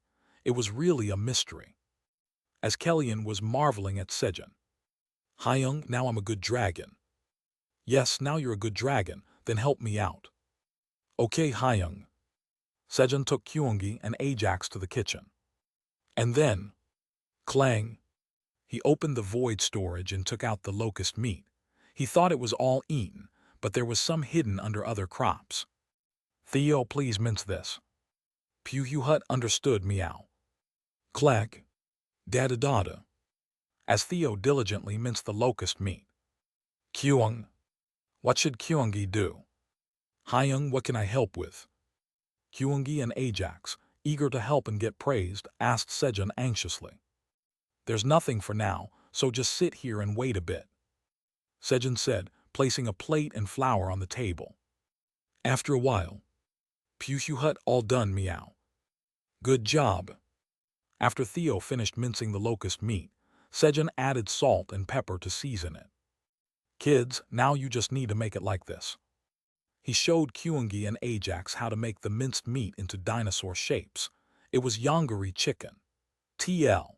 Yongari here is a combination of Korean for dragon, which is Yong, and Gary is the part derived from a legendary creature from Korean mythology known as Pulgasari. Kyung. Understood, Kyungi will work hard to help. Okay, Hyung, trust me. Squish. They started eagerly shaping the meat. However, Kyung. This is Kyungi. This is the great white dragon, Lord Ajax.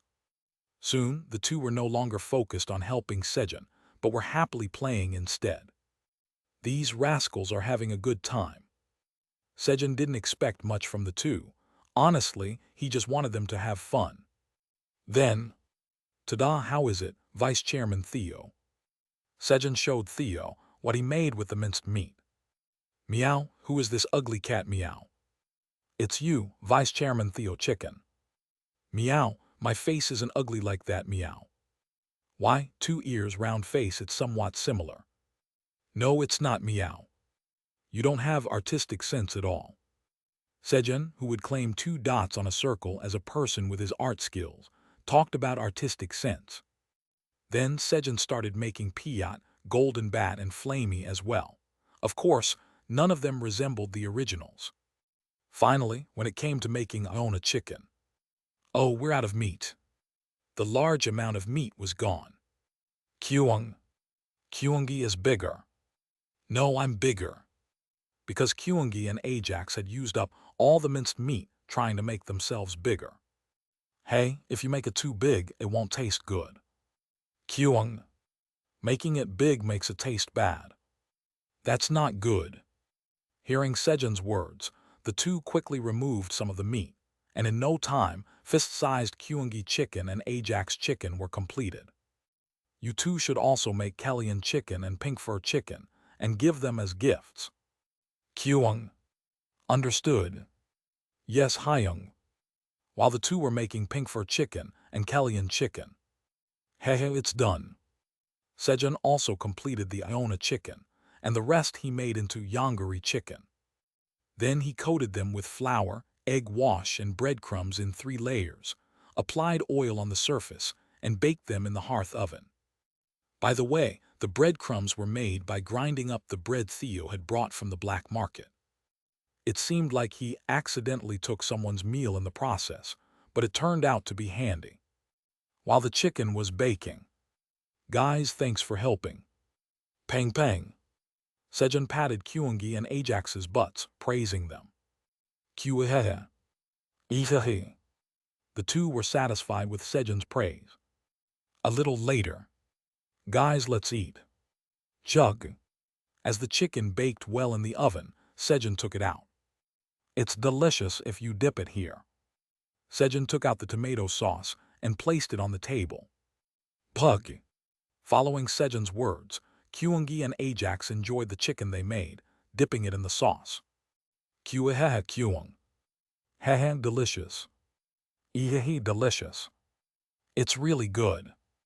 Veronica, who had finished her errand for Flamey, also returned and marveled at the taste of the Yongari chicken. Then, Pew-hud. Swoosh. Theo sneakily put the Vice Chairman Theo chicken and Iona chicken into his bag with his front paws. Since Chairman Park made Iona chicken and Vice Chairman Theo chicken, these are now collectible. Meow. Crunch. Unaware, Sejun enjoyed the well-baked Yongari chicken. After the meal was over. Now go give it to them.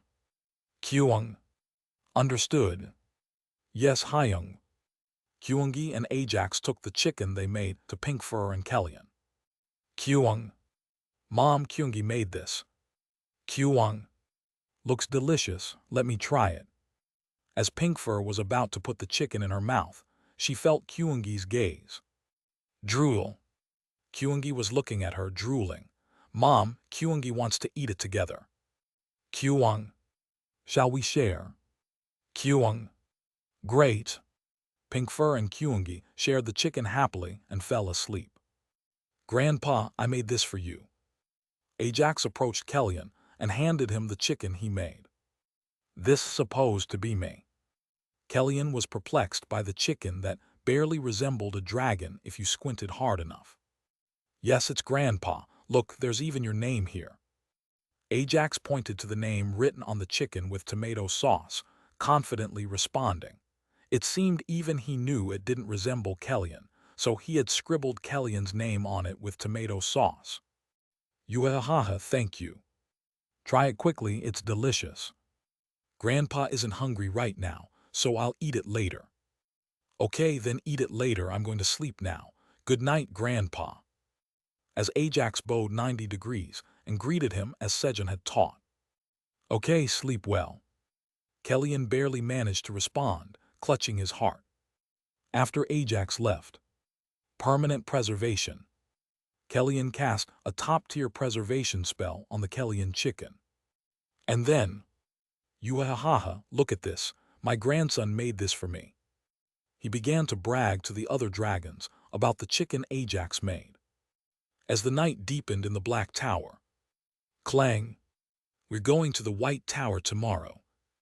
Sejun checked the items in the void storage, prepared what was needed, and went asleep. The next morning. All right. During sleep, 10% of your life force has been stored. The life orb is 1.5% complete. Over 24 hours, 0.1 magic power has been accumulated. Your magic power has increased by 0.1. Right upon waking, the effects of the talents, extra life and accumulating magic power circuit appeared as messages. Heh, nice. Though not large, the feeling of something accumulating every day wasn't bad. While checking the messages, you have created a 3,300 square meter field of magical cherry tomatoes. You have gained 2,000 experience points. Experience points increased as the field was created. It was thanks to the mushroom ants who had been working since dawn. I should get up too.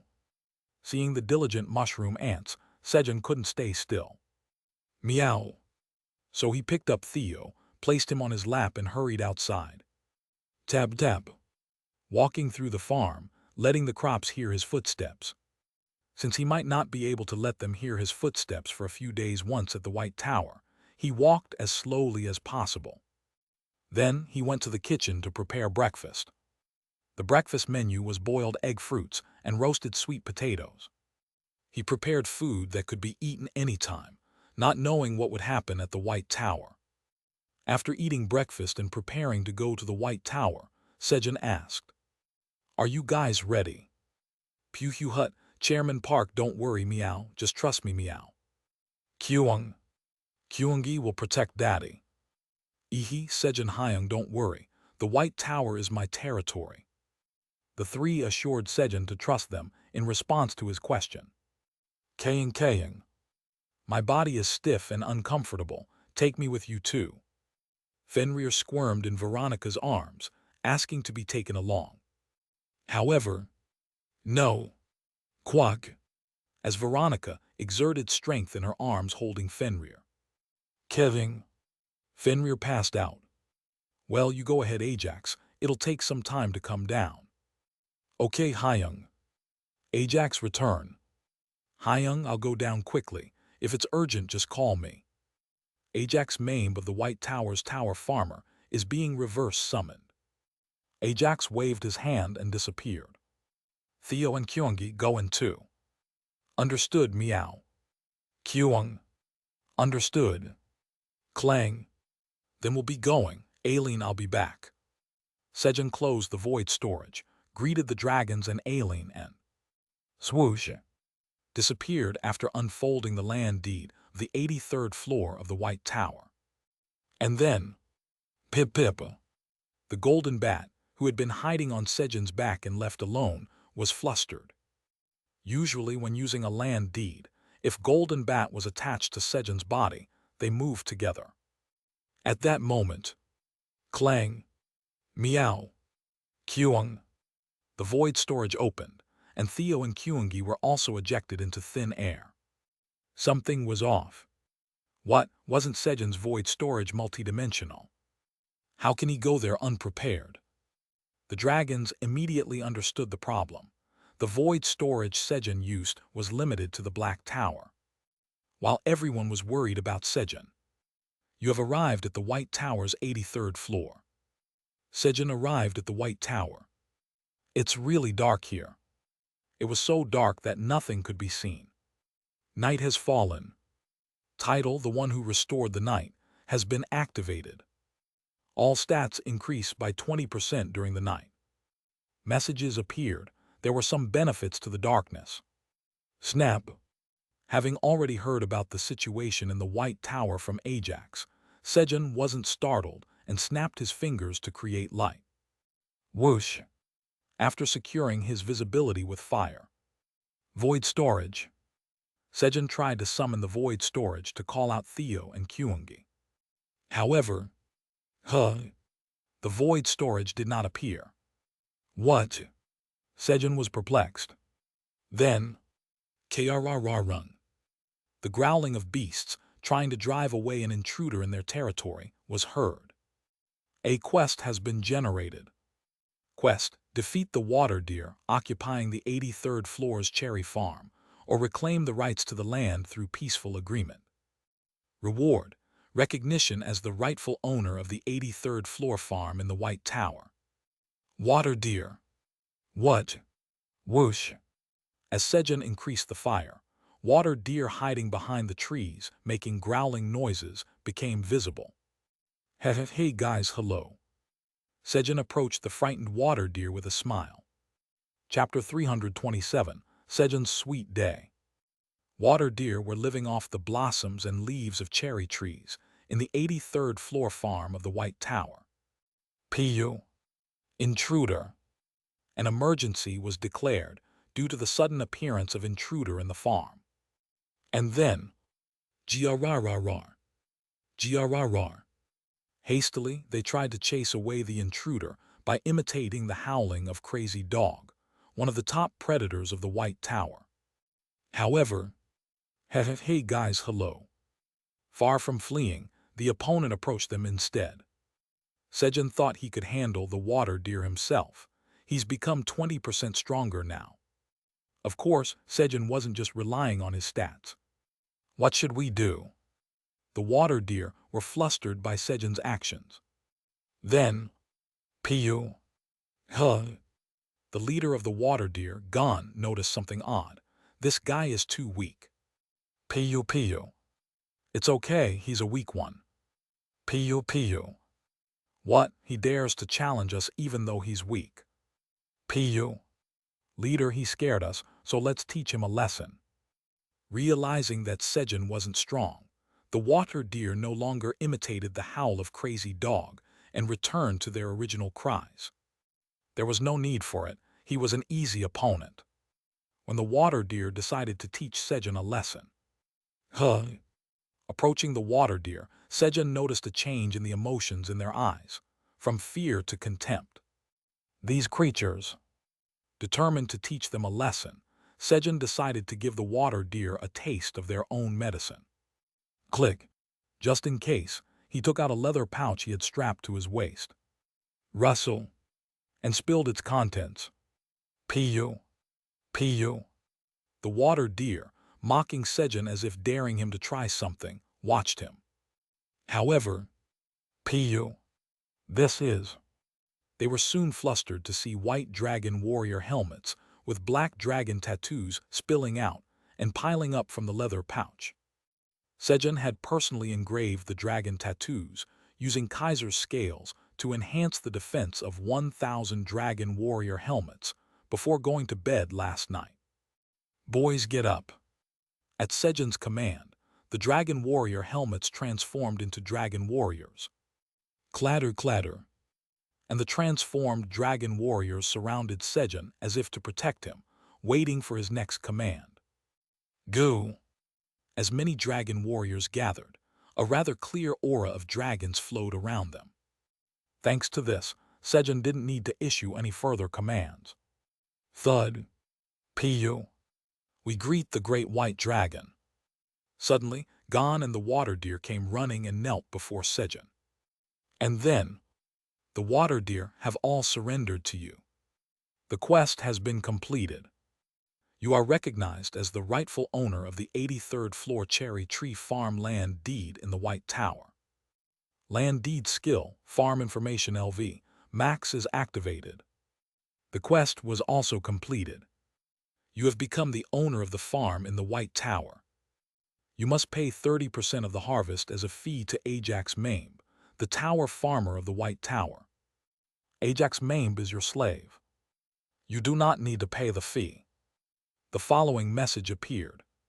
So I'm supposed to pay a fee originally. Sejun said, seeing the message for the first time after obtaining a farm in another tower. And then, okay, stamp this here, you guys. Without Theo, the stamp manager, Sejun personally took out the contract and received the water deer's stamps on it. Pu. Yes. At Sejun's words, the water deer eagerly stamped the contract. Being made a slave meant being spared. While the water deer were stamping the contract. Whoosh. Sejun lit a fire and examined the cherry trees. There aren't many fruits. Did they eat them all? Plug. Suspecting the water deer, Sejun harvested a cherry. You have harvested a thick darkness cherry. Your job experience have slightly increased. Your harvesting LV8 proficiency has slightly increased. You have gained 30 experience points. Let's see. Sejun examined the thick darkness cherry. Thick darkness cherry. A cherry that has absorbed ample nutrition and darkness within the white tower. It can only grow in places with darkness. When consumed, a very tiny amount of the power of darkness is stored in the body. The stronger the power of darkness, the greater the destructive power. Cultivator, Tower Farmer Park Sejun. Shelf life 90 days. Grade C. It works. Sejun cheered after confirming the content that consuming it grants the power of darkness. However, but why is the fruit grade C? Sejun felt something was off about the low grade of the cherry. Normally, he would harvest a grade crops corresponding to his own grade. Is there a problem with the tree? Farm information. So he checked the status of the farm. Farm information LV, max. Size, 9,900 square meters. Crops, 100 cherry trees. Worker, 1 person landowner. Special notes. The cherry trees have become significantly weakened because the water deer ate all the flowers and leaves. The number of cherries produced by the cherry trees has decreased, and the grade has dropped to C. There are 500 water deer available as workers. It was because of the water deer, those creatures. Pu. Seeing Sejun's fierce look, the water deer started crying pitifully with their heads on the ground. Sigh. They were just trying to survive too, Sejun sighed, and began planting detoxifying green onions on the ground. This was to feed the water deer onion leaves instead of the cherry trees in the future. Hey, what are you doing? Help me plant. When Sejun spoke to the water deer, who were just staring at him blankly. Pu. Yes. Pu. Yes. The water deer hurriedly dug the ground with their front feet and planted the onions with their mouths. Crunch, crunch. Hey, don't eat it. In the middle, some of the water deer, captivated by the taste of the green onions, ate them and got scolded by Sejun. While Sejun and the water deer were busy planting onions. Ukik. Ukik. Strange howls began to be heard from afar. What's this sound now? Piyu piyu. Those are the cries of white-haired monkeys trying to steal the cherry fruits. We'll drive them away by making the sound of crazy dog. GRR. The water deer attempted to drive away the white-haired monkeys by imitating the howling of crazy dog. However, wait, you shouldn't do that. Sejun hurriedly stopped them. Why drive away the workers who want to come to work? Especially monkey workers who are good with their hands and excellent at climbing trees. Sejun, who was frustrated watching the water deer work without hands, would have been thankful for the monkeys. Hehe, guys, welcome the guests. Clatter, clatter. At Sejun's command, the dragon warriors went out to meet the white-haired monkeys. Let's go. Pu. Yes. Sejun rode on Gun and slowly followed behind. After a while, Ukik. 300 white-haired monkeys fought over who would stamp the contract first, just like the water deer did. Because if the dragon changes its mind, it would be over. Like that, Sejun made the white-haired monkeys his slaves. Do you guys know about this? It's called a banana and it's really delicious. Sejun showed the bananas to the monkeys. Just as he had provided the water deer with green onions to keep them from touching the cherry trees, he planned to supply the monkeys with bananas. However, Ukik. The white-haired monkeys were puzzled by the banana held in their hands, having seen it for the first time. Here, this is how you eat it. Nom. So Sejun demonstrated peeling and eating the banana. Then, nom. Following Sejun, the monkeys peeled the bananas and put the flesh in their mouths. Ukik. For the first time in their lives, they tasted bananas and wore collectively dumbfounded expressions. as expected of the great white dragon. Then, clap. Sejun clapped his hands to snap the monkeys back to reality. Delicious, right? If you work hard from now on, I'll give you 3 bananas a day. Akik. We'll work hard. Akik. Long live the great white dragon. Sejun thus gave the monkeys a solid motivation. All right, now let's plant the onions. Piyu. Akik. He had the water deer and the white-haired monkeys start planting onions. Swish. Farmer's Warm Touch LV7 is activated. The cherry trees regain some vitality as long as the touch lasts. Sejun placed his hands on the cherry trees, beginning to restore their vitality.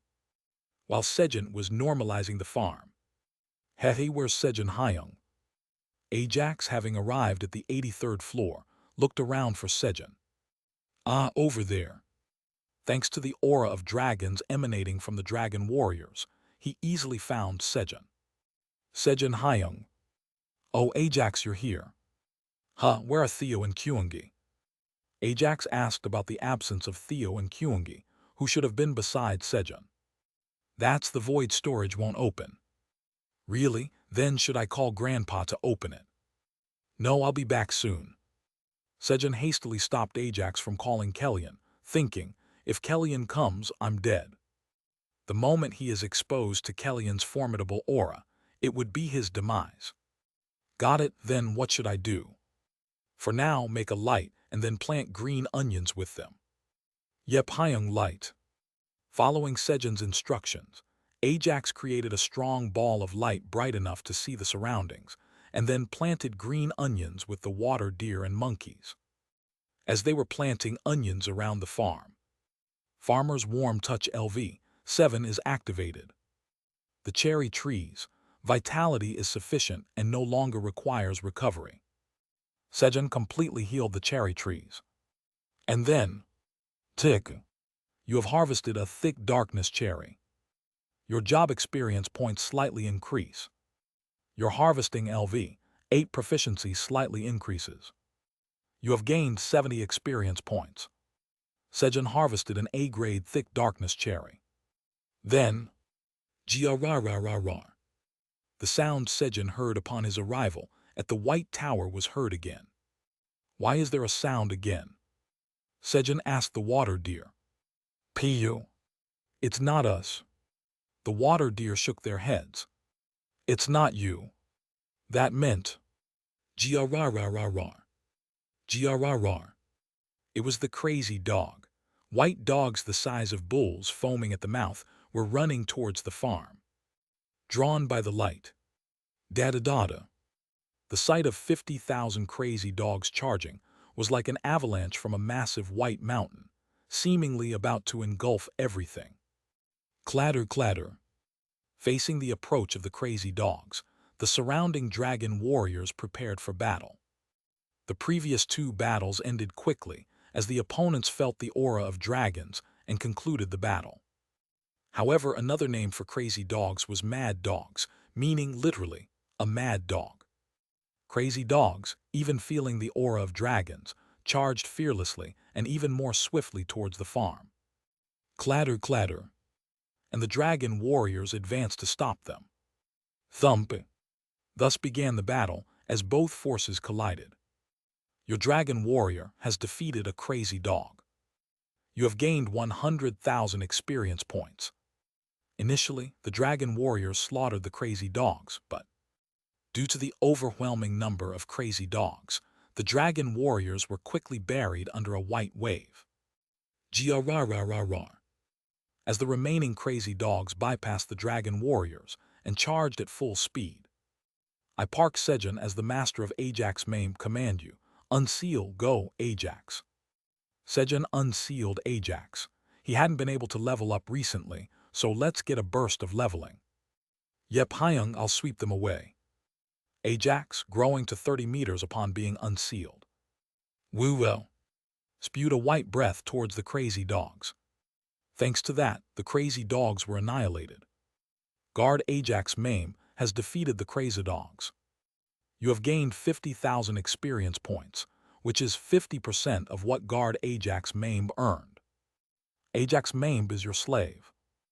You gain an additional 25,000 experience points, which is 25% of what Ajax Mambe earned. Guard Ajax Mambe has defeated the Crazy Dogs. You have leveled up. You have gained 1 bonus stat. Your strength has increased by 10. Sejun leveled up 5 times in a moment. Had a sweet. With workers and experience points coming to him just by being there, it was another sweet day for Sejun. Chapter 328, Chairman Park is such high maintenance, meow. Heh, now I'm level 76. Sejun smiled contentedly. But it's becoming more burdensome. So much power. Sejun commented while watching Ajax, who was flying around the sky with his gigantic body. Being constantly exposed to the unleashed power of Ajax, Sejun found it increasingly difficult to cope. Hyung, do I look cool? Ajax, oblivious to this, asked Sejun with a proud voice. Ajax Hyung is having a hard time. I Park Sejun, as the master of Ajax Mambe, command you, seal. Unable to withstand the energy of Ajax any longer, Sejun quickly resealed Ajax's power instead of answering. And then, pad. Ajax, well done. Sejun praised Ajax, petting the now smaller Ajax on the head. Yes, Effie. Ajax laughed while receiving Sejun's praise. Then, clank. I miss Chairman Park, meow. Kyung. Dad. Kaying. Don't leave me alone. The void storage opened, and Theo, Kyungi, and Fenrir ran out. The dragons had upgraded Sejun's void storage into a multi-dimensional void storage that could be opened from other towers, adding a function that allowed authorized beings to open it from inside without external help. Kids. And so the group reunited. That's what happened, meow. So that's why it wouldn't open. After hearing from Theo why the void storage hadn't opened. Take a break. I'll just harvest these cherries, register the waypoint, and then we'll go back.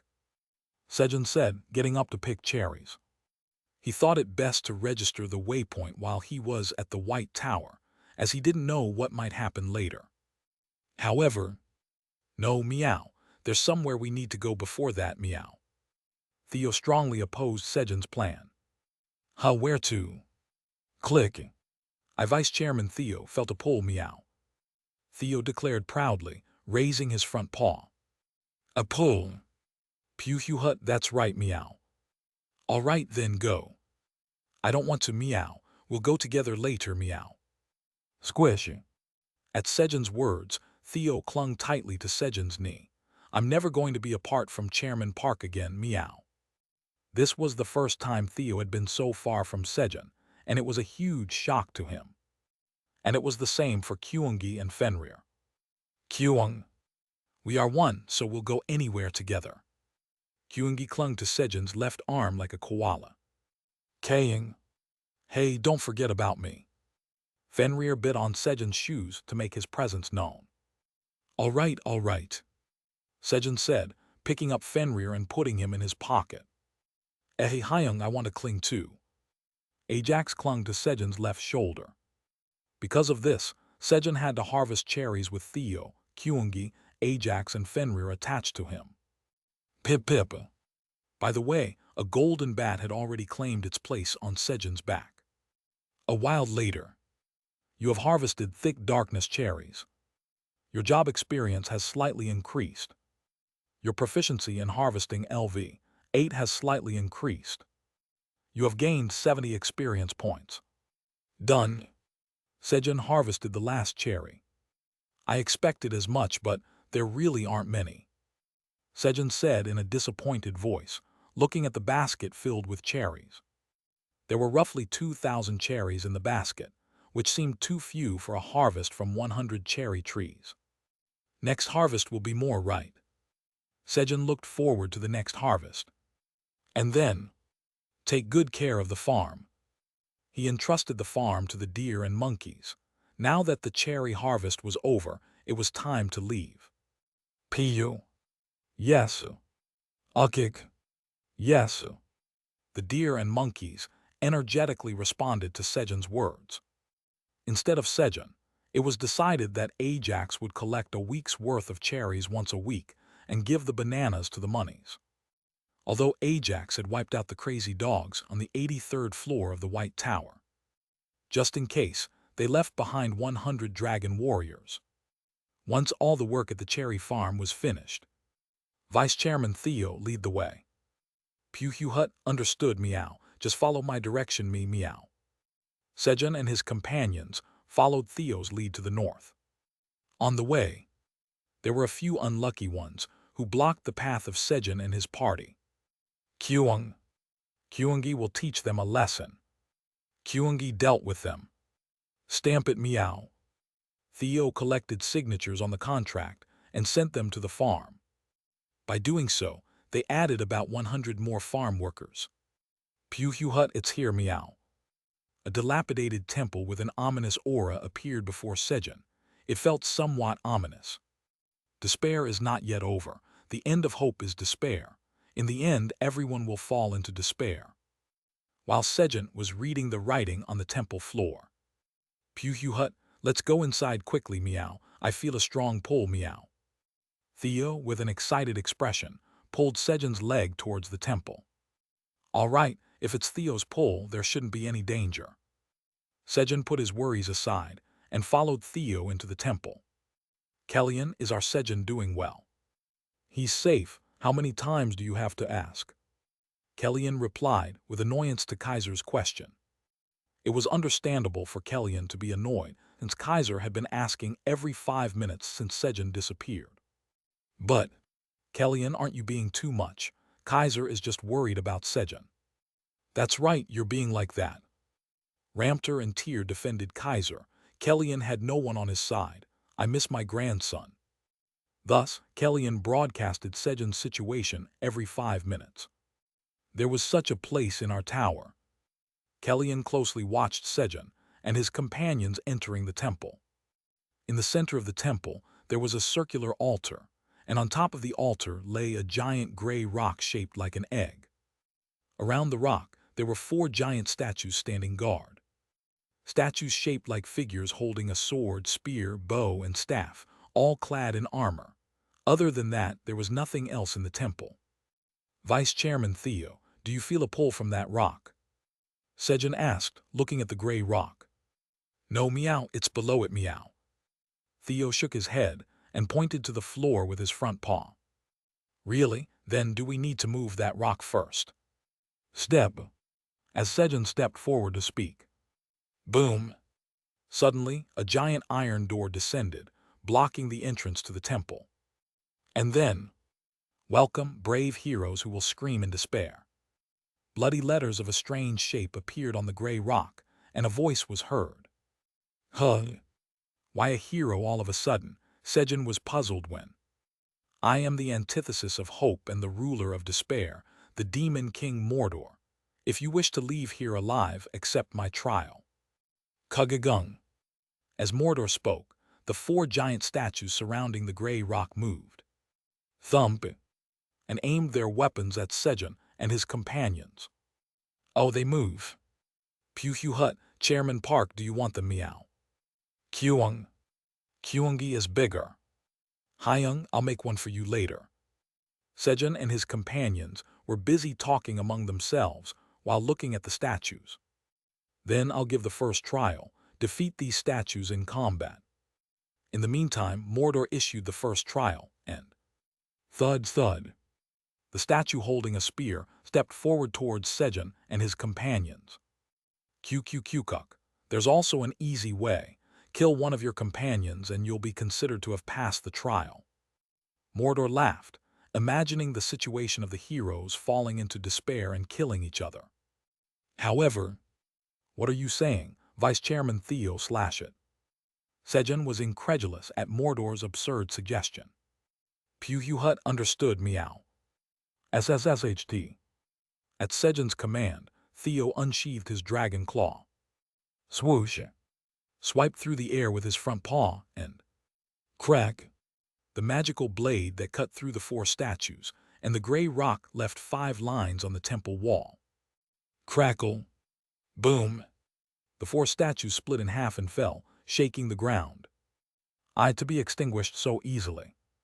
Guard Theo has defeated the sealed demon king of despair, Mordor.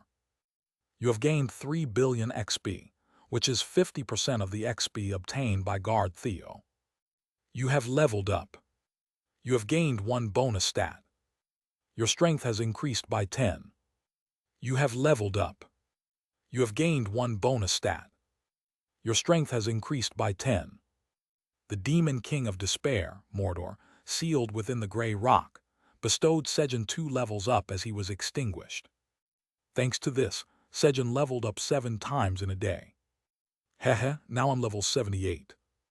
While Sejun was laughing. Pew hut, Chairman Park, this is it, meow. Theo dug around where the grey rock had been and brought Sejun a yellow orb. What's this? Sejun examined the yellow orb. Heart of the Demon King Mordor. The heart of the Demon King of Despair, Mordor. It contains pure magic power as Mordor was extinguished. Consuming it will increase your magic power by 300. Upon consumption, you can awaken the talent, Bringer of Despair. If you consume the hearts of all 5 ancient demon kings, you will receive additional effects and the title, Devourer of Demons. Usage restriction, all stats above 1000. Expiration date, none. Grade SSS. Oh, as expected of Vice Chairman Theo, you're the best. Sejun gave a thumbs up and praised Theo after checking the item's options. A 300 increase in magic power and talent awakening. Moreover, consuming the hearts of all 5 demon kings grants additional effects and a title. It was the best item Sejun had ever consumed. Pew hut, that's right, meow. I Vice Chairman Theo am the best, meow. Chairman Park, since I did well, extend my exclusive rights to your knee for 1 more month, meow. Sure, no problem. Feeling good, Sejun readily agreed to Theo's request and checked his stats. Stats: Strength 1036-1193, Stamina 1364-1398, Agility 974-1008, Magic Power 1369-2279, Mental Strength 17,500. I'm short on agility. To consume the heart of the Demon King of Despair, Mordor, all stats had to be over 1000. He was 26 points short in agility. I'll have to eat it when I get back.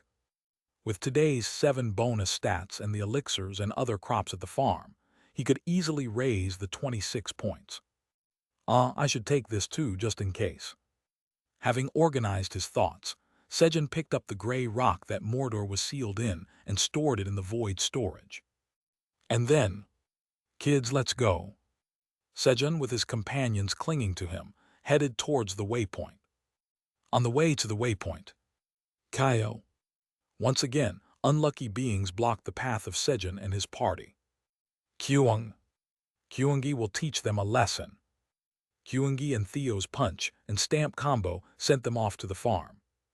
And so Sejun arrived at the waypoint. Tab. As he placed his hand on the red crystal. White Tower 83rd floor waypoint has been saved. Loading other saved waypoints. No other waypoints saved besides the White Tower 83rd floor. Cannot move to other floors of the White Tower. The messages appeared. Since it was expected, Sejun wasn't surprised. Let's go home now. Finally, I get to use this. Tab. Sejun raised his left arm and infused magic into the black bracelet. It was the bracelet of the dragon's return given by Kaiser. Then, Wung.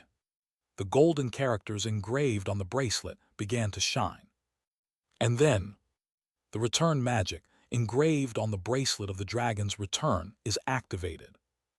Calculating the distance between the current coordinates and the return coordinates. Identifying the personnel nearby. Returning 6 to the designated location. Sejun disappeared from the 83rd floor of the White Tower. A moment later, you have arrived at the 99th floor of the White Tower. Sejun arrived at an unexpected place. At that moment, you are exposed to powerful magic power. The magic power is overwhelming. Messages appeared in front of Sejun. The 99th floor of the White Tower was a place where the magic power released by Ajax was densely accumulated. It was too much for Sejun to withstand. Love. Along with the message, Sejun fainted. Chairman Park. Theo, who had been distracted by looking around, hurriedly used energy drain to absorb the magic power directed at Sejun and squish, began to knead Sejun's face with healing magic. Chairman Park is such high maintenance, meow. Today, too, Theo was working hard. Chapter 329, Hehe. Vice Chairman Theo, did you see that? 99th floor of the Black Tower. Kaiser, it seems Sejun will return using the bracelet you gave him. He'll be here soon. What? Kaiser was startled by Kellyan's words, broadcasting live Sejun's situation in the White Tower. This is bad. When Kaiser gave Sejun the dragon's return bracelet, there was still a speck of resentment left in him. He didn't like that Sejun only listened to Ailing. Thus, he engraved a return magic on the bracelet that activated at relative coordinates, not absolute ones. Of course, he hadn't thought at the time that Sejun would go to another tower.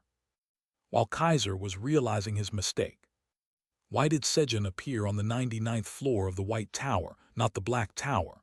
That's where Ajax's magic power is. Kellyan was surprised to see Sejun appear in an unexpected place. Fortunately, Theo was seen treating Sejun.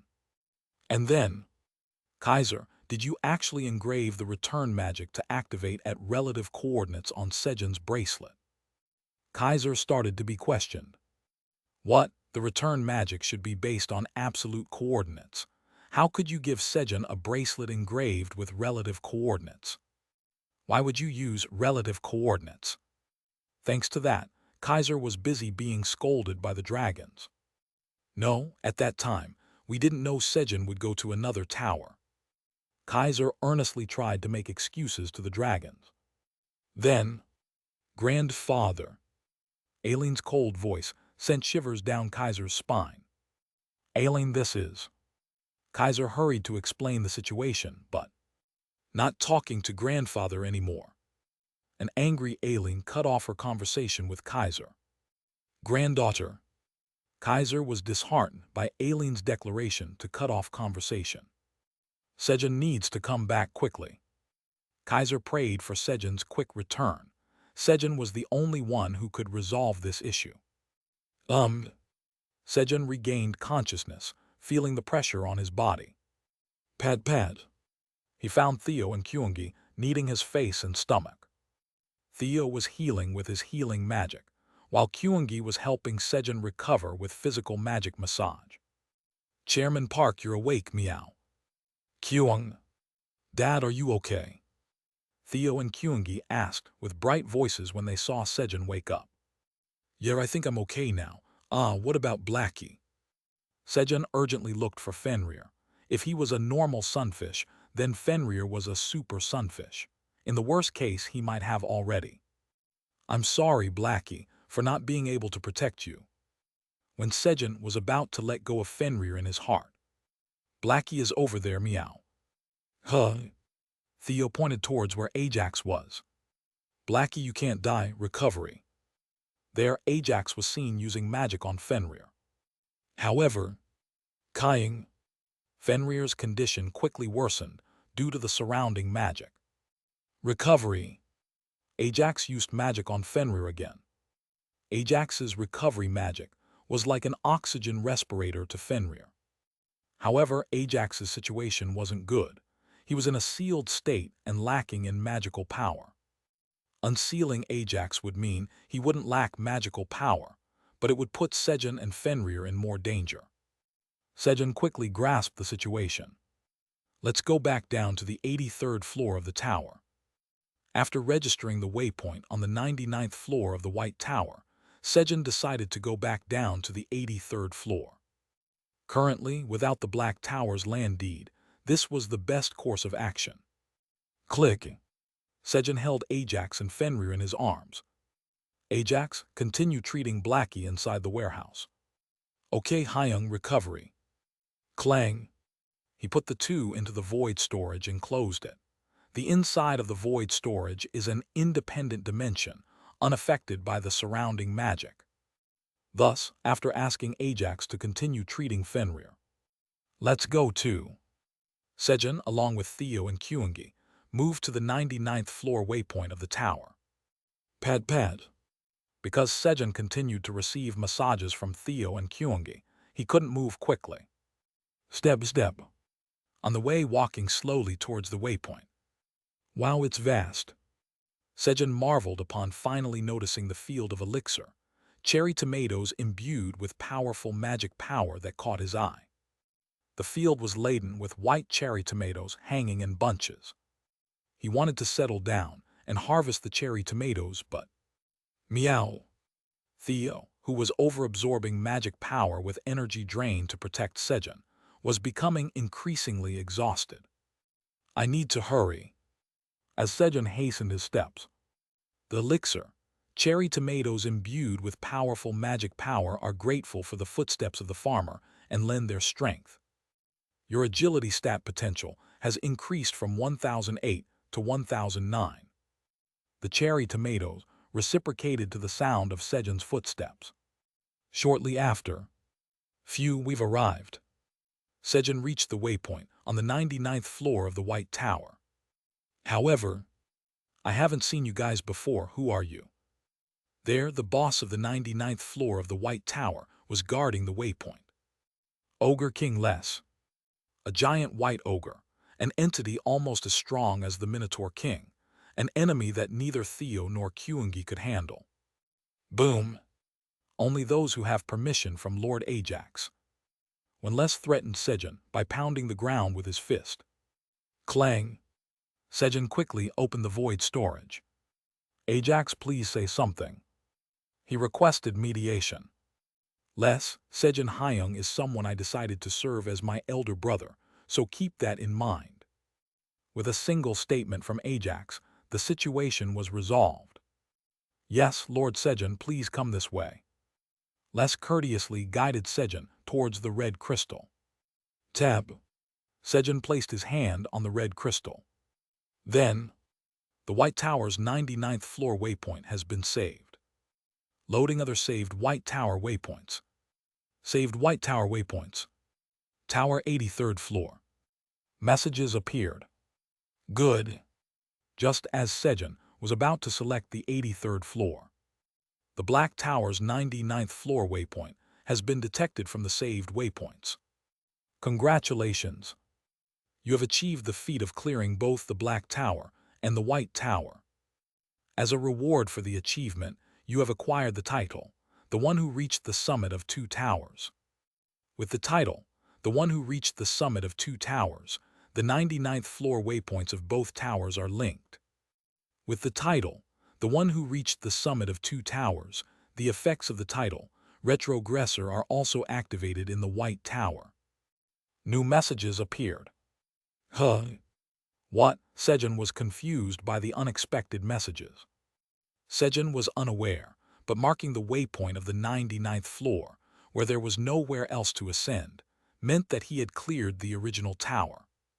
Of course, the dragons, who had no interest in such things, didn't know this.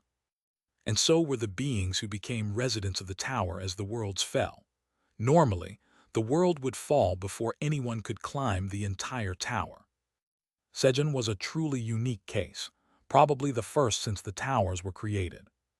Then, loading saved Black Tower waypoints. Saved Black Tower waypoints 10.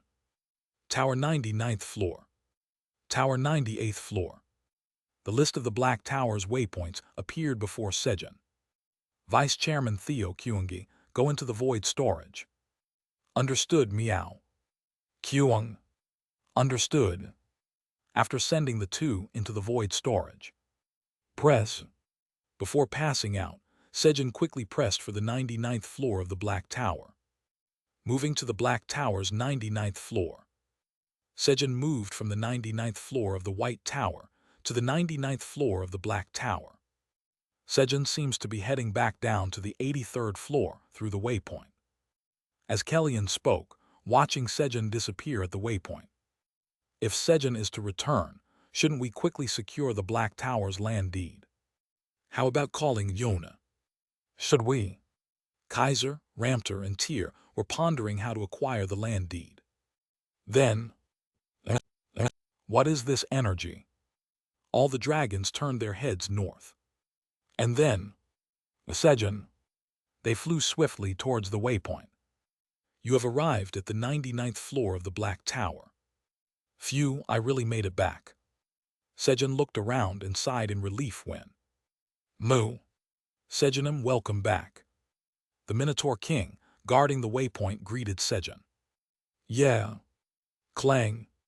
As Sejun responded and opened the void storage to check on Fenrir's condition. It's Chairman Park, meow. Kyung. Dad. It's Sejun Hyung.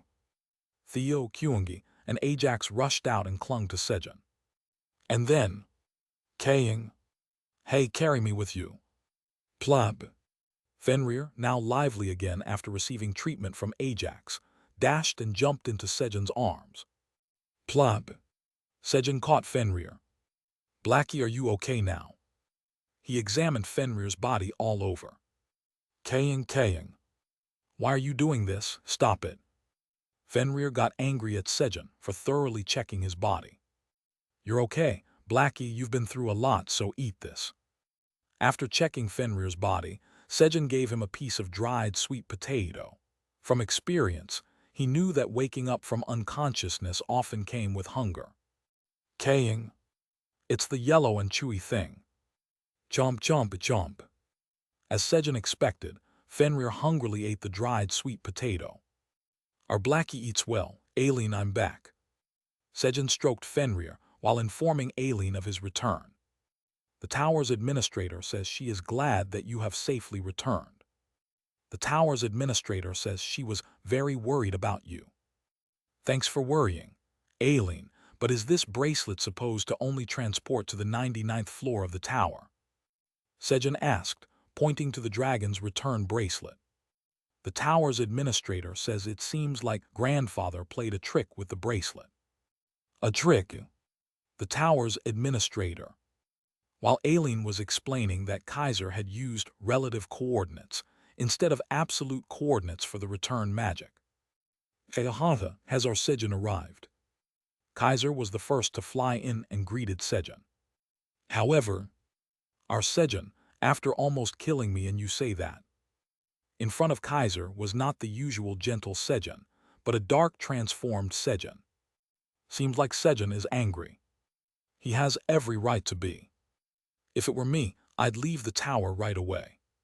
The dragons who followed were whispering behind, watching Sejun and Kaiser with keen interest. I'll fix the bracelet right. No, that's not enough. Kaiser, give me 10,000 of your scales. All right. And what about the dragon blood? Haven't completed the container to hold the dragon blood yet.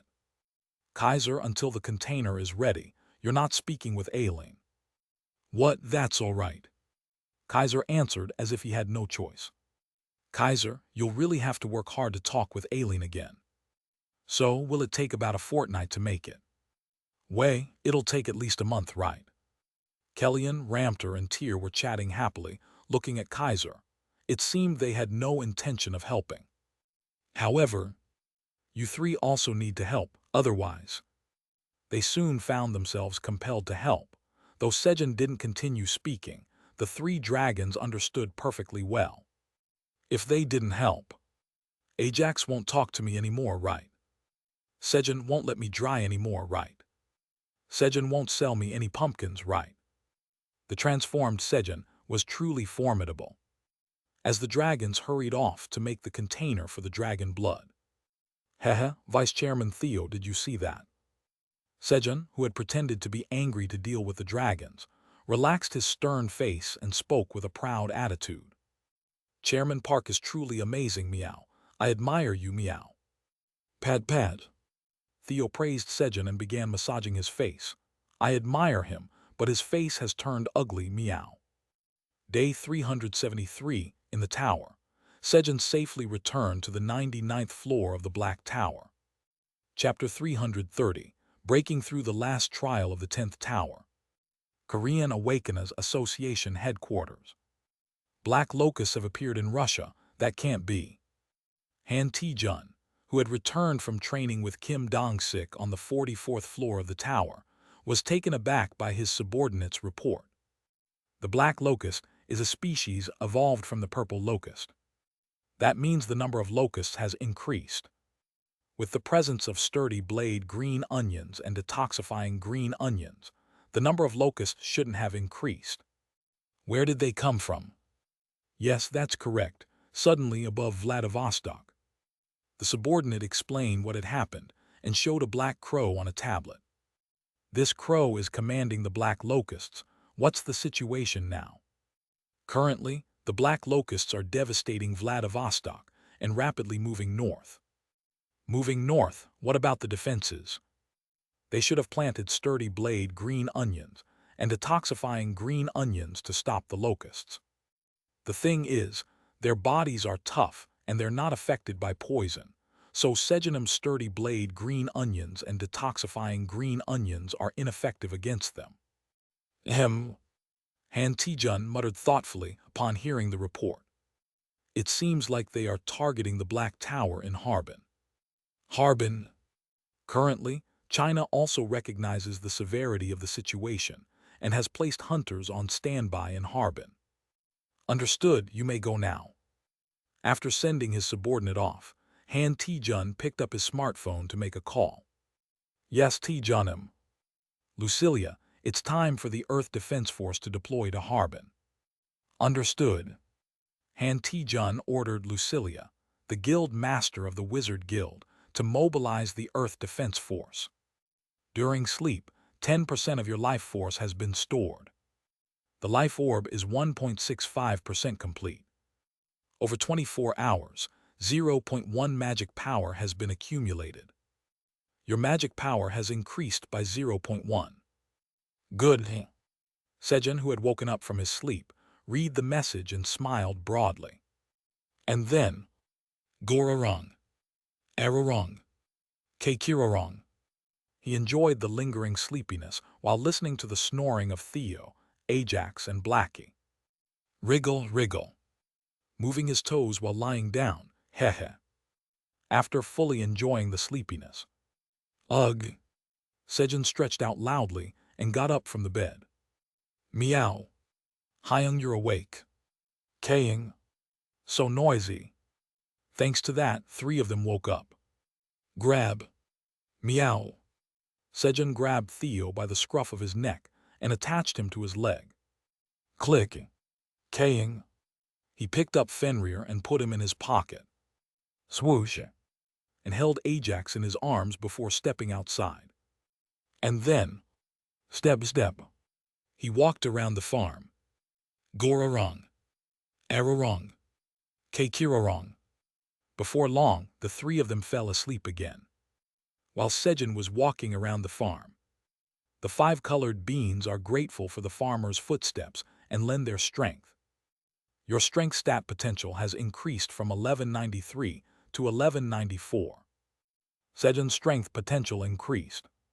Was there 5 colored beans here too?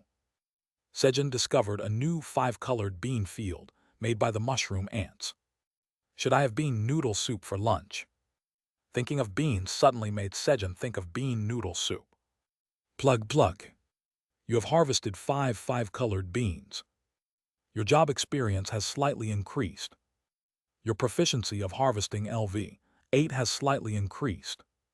You have gained 350 experience points. He began to harvest the beans while shelling them. After a while, Kyung, where are you, Dad? Kyungi's voice, looking for Sejun who wasn't at home, was heard from afar. Kyungi, I'm here. After Sejun announced his location, he hurried home with the harvested beans, soaked them, and prepared breakfast. He kept breakfast simple with pancakes. Kyuha. Yes, it's delicious. Kyungi, Ajax, and Veronica enjoying pancakes by dipping them in honey or drizzling honey over them. Slurp. Sejun also ate pancakes with coffee. As sugar entered his brain. Ah, right. Sejun remembered something he had forgotten due to being so preoccupied yesterday. Clank. Sejun opened the void storage. Aileen, this is a gift for you. He took out a thick darkness cherry and sent it to Aileen. Kihihi, pancakes today. Aileen licked her lips seeing the plate of pancakes Sejun had sent, piled high. Kihihi.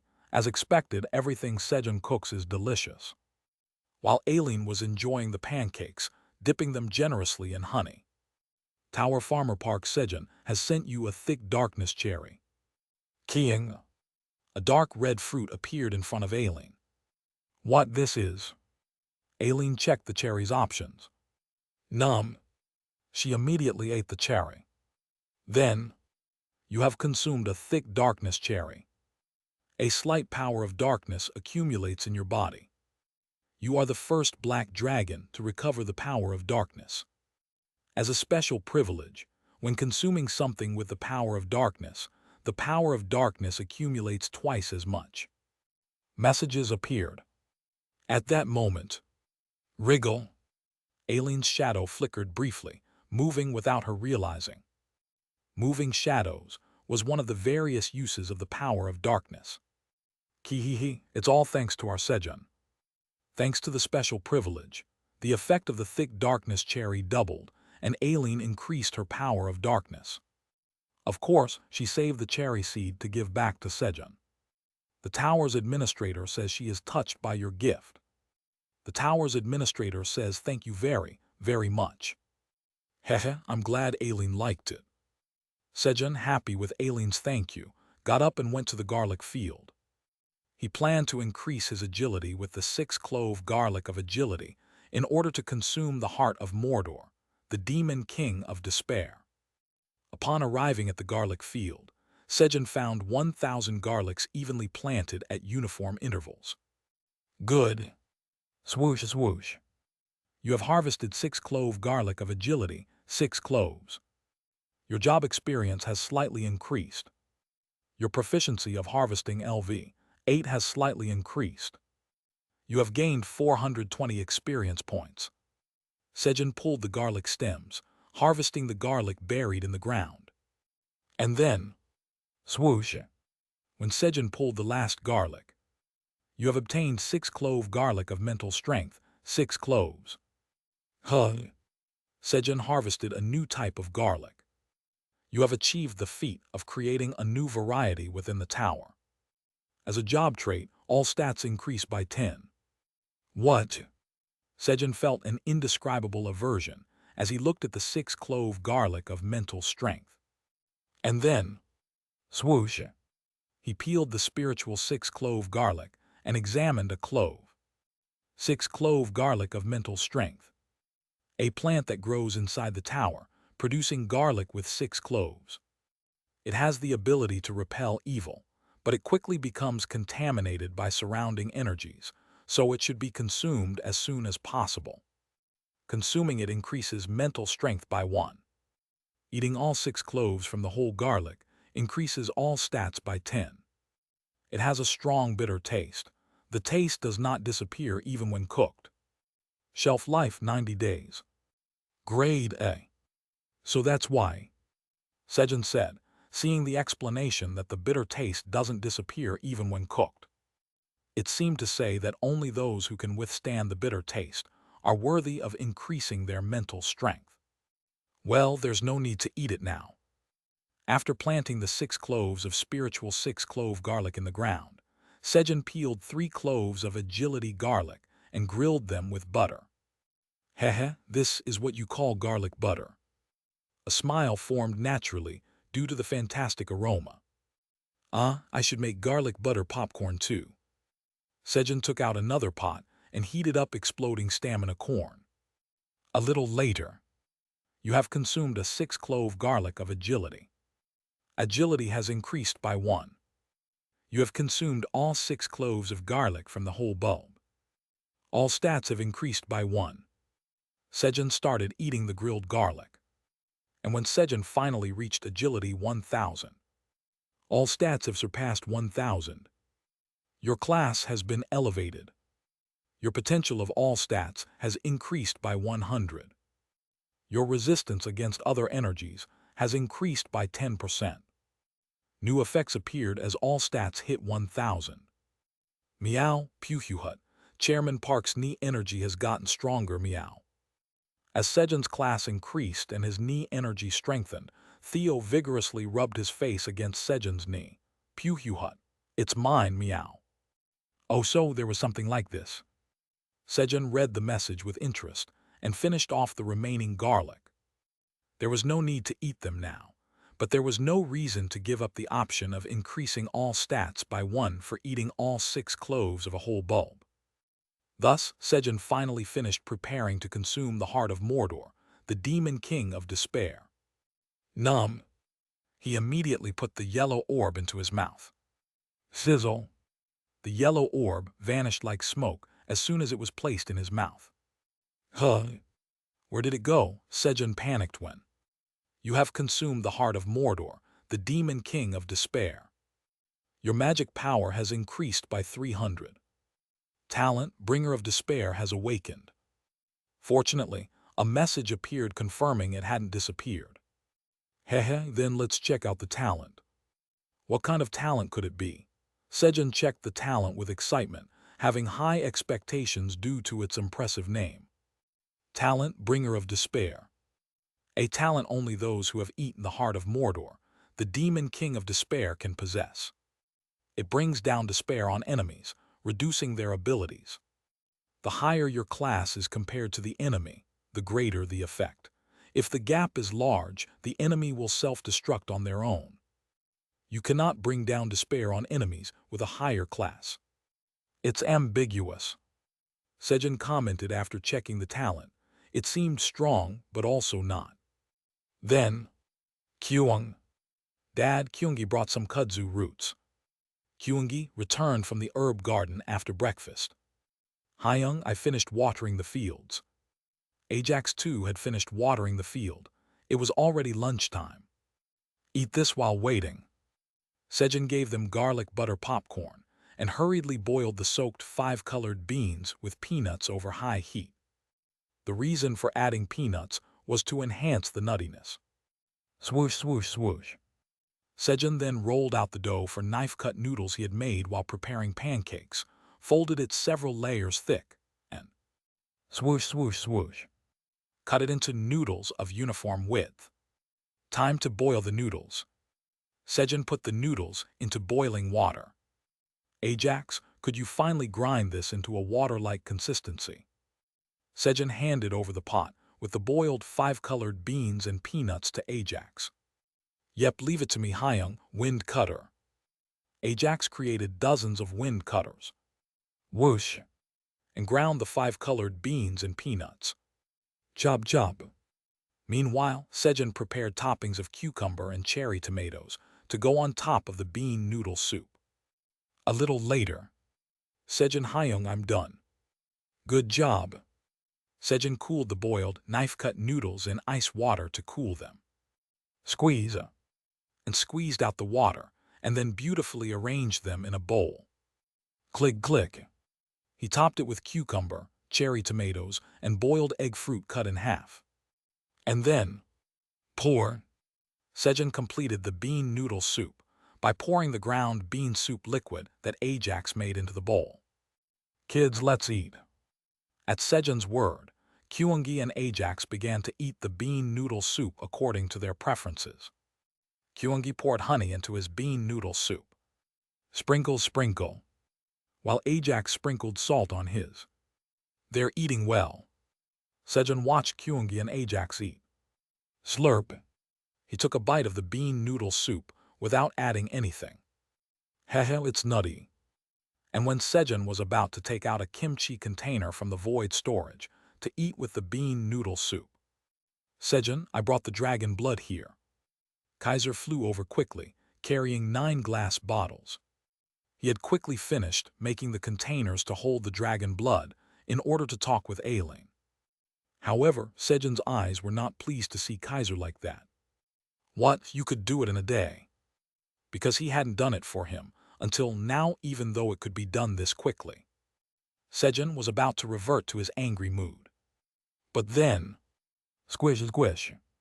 Chairman Park, your face looks sour, meow. This time, Theo was not in sync with him.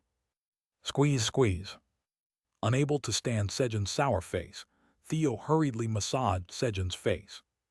Thanks to that, Sejun's immersion in his emotions broke, and he failed to get angry. At that moment, you have broken through the last trial of the 10th tower.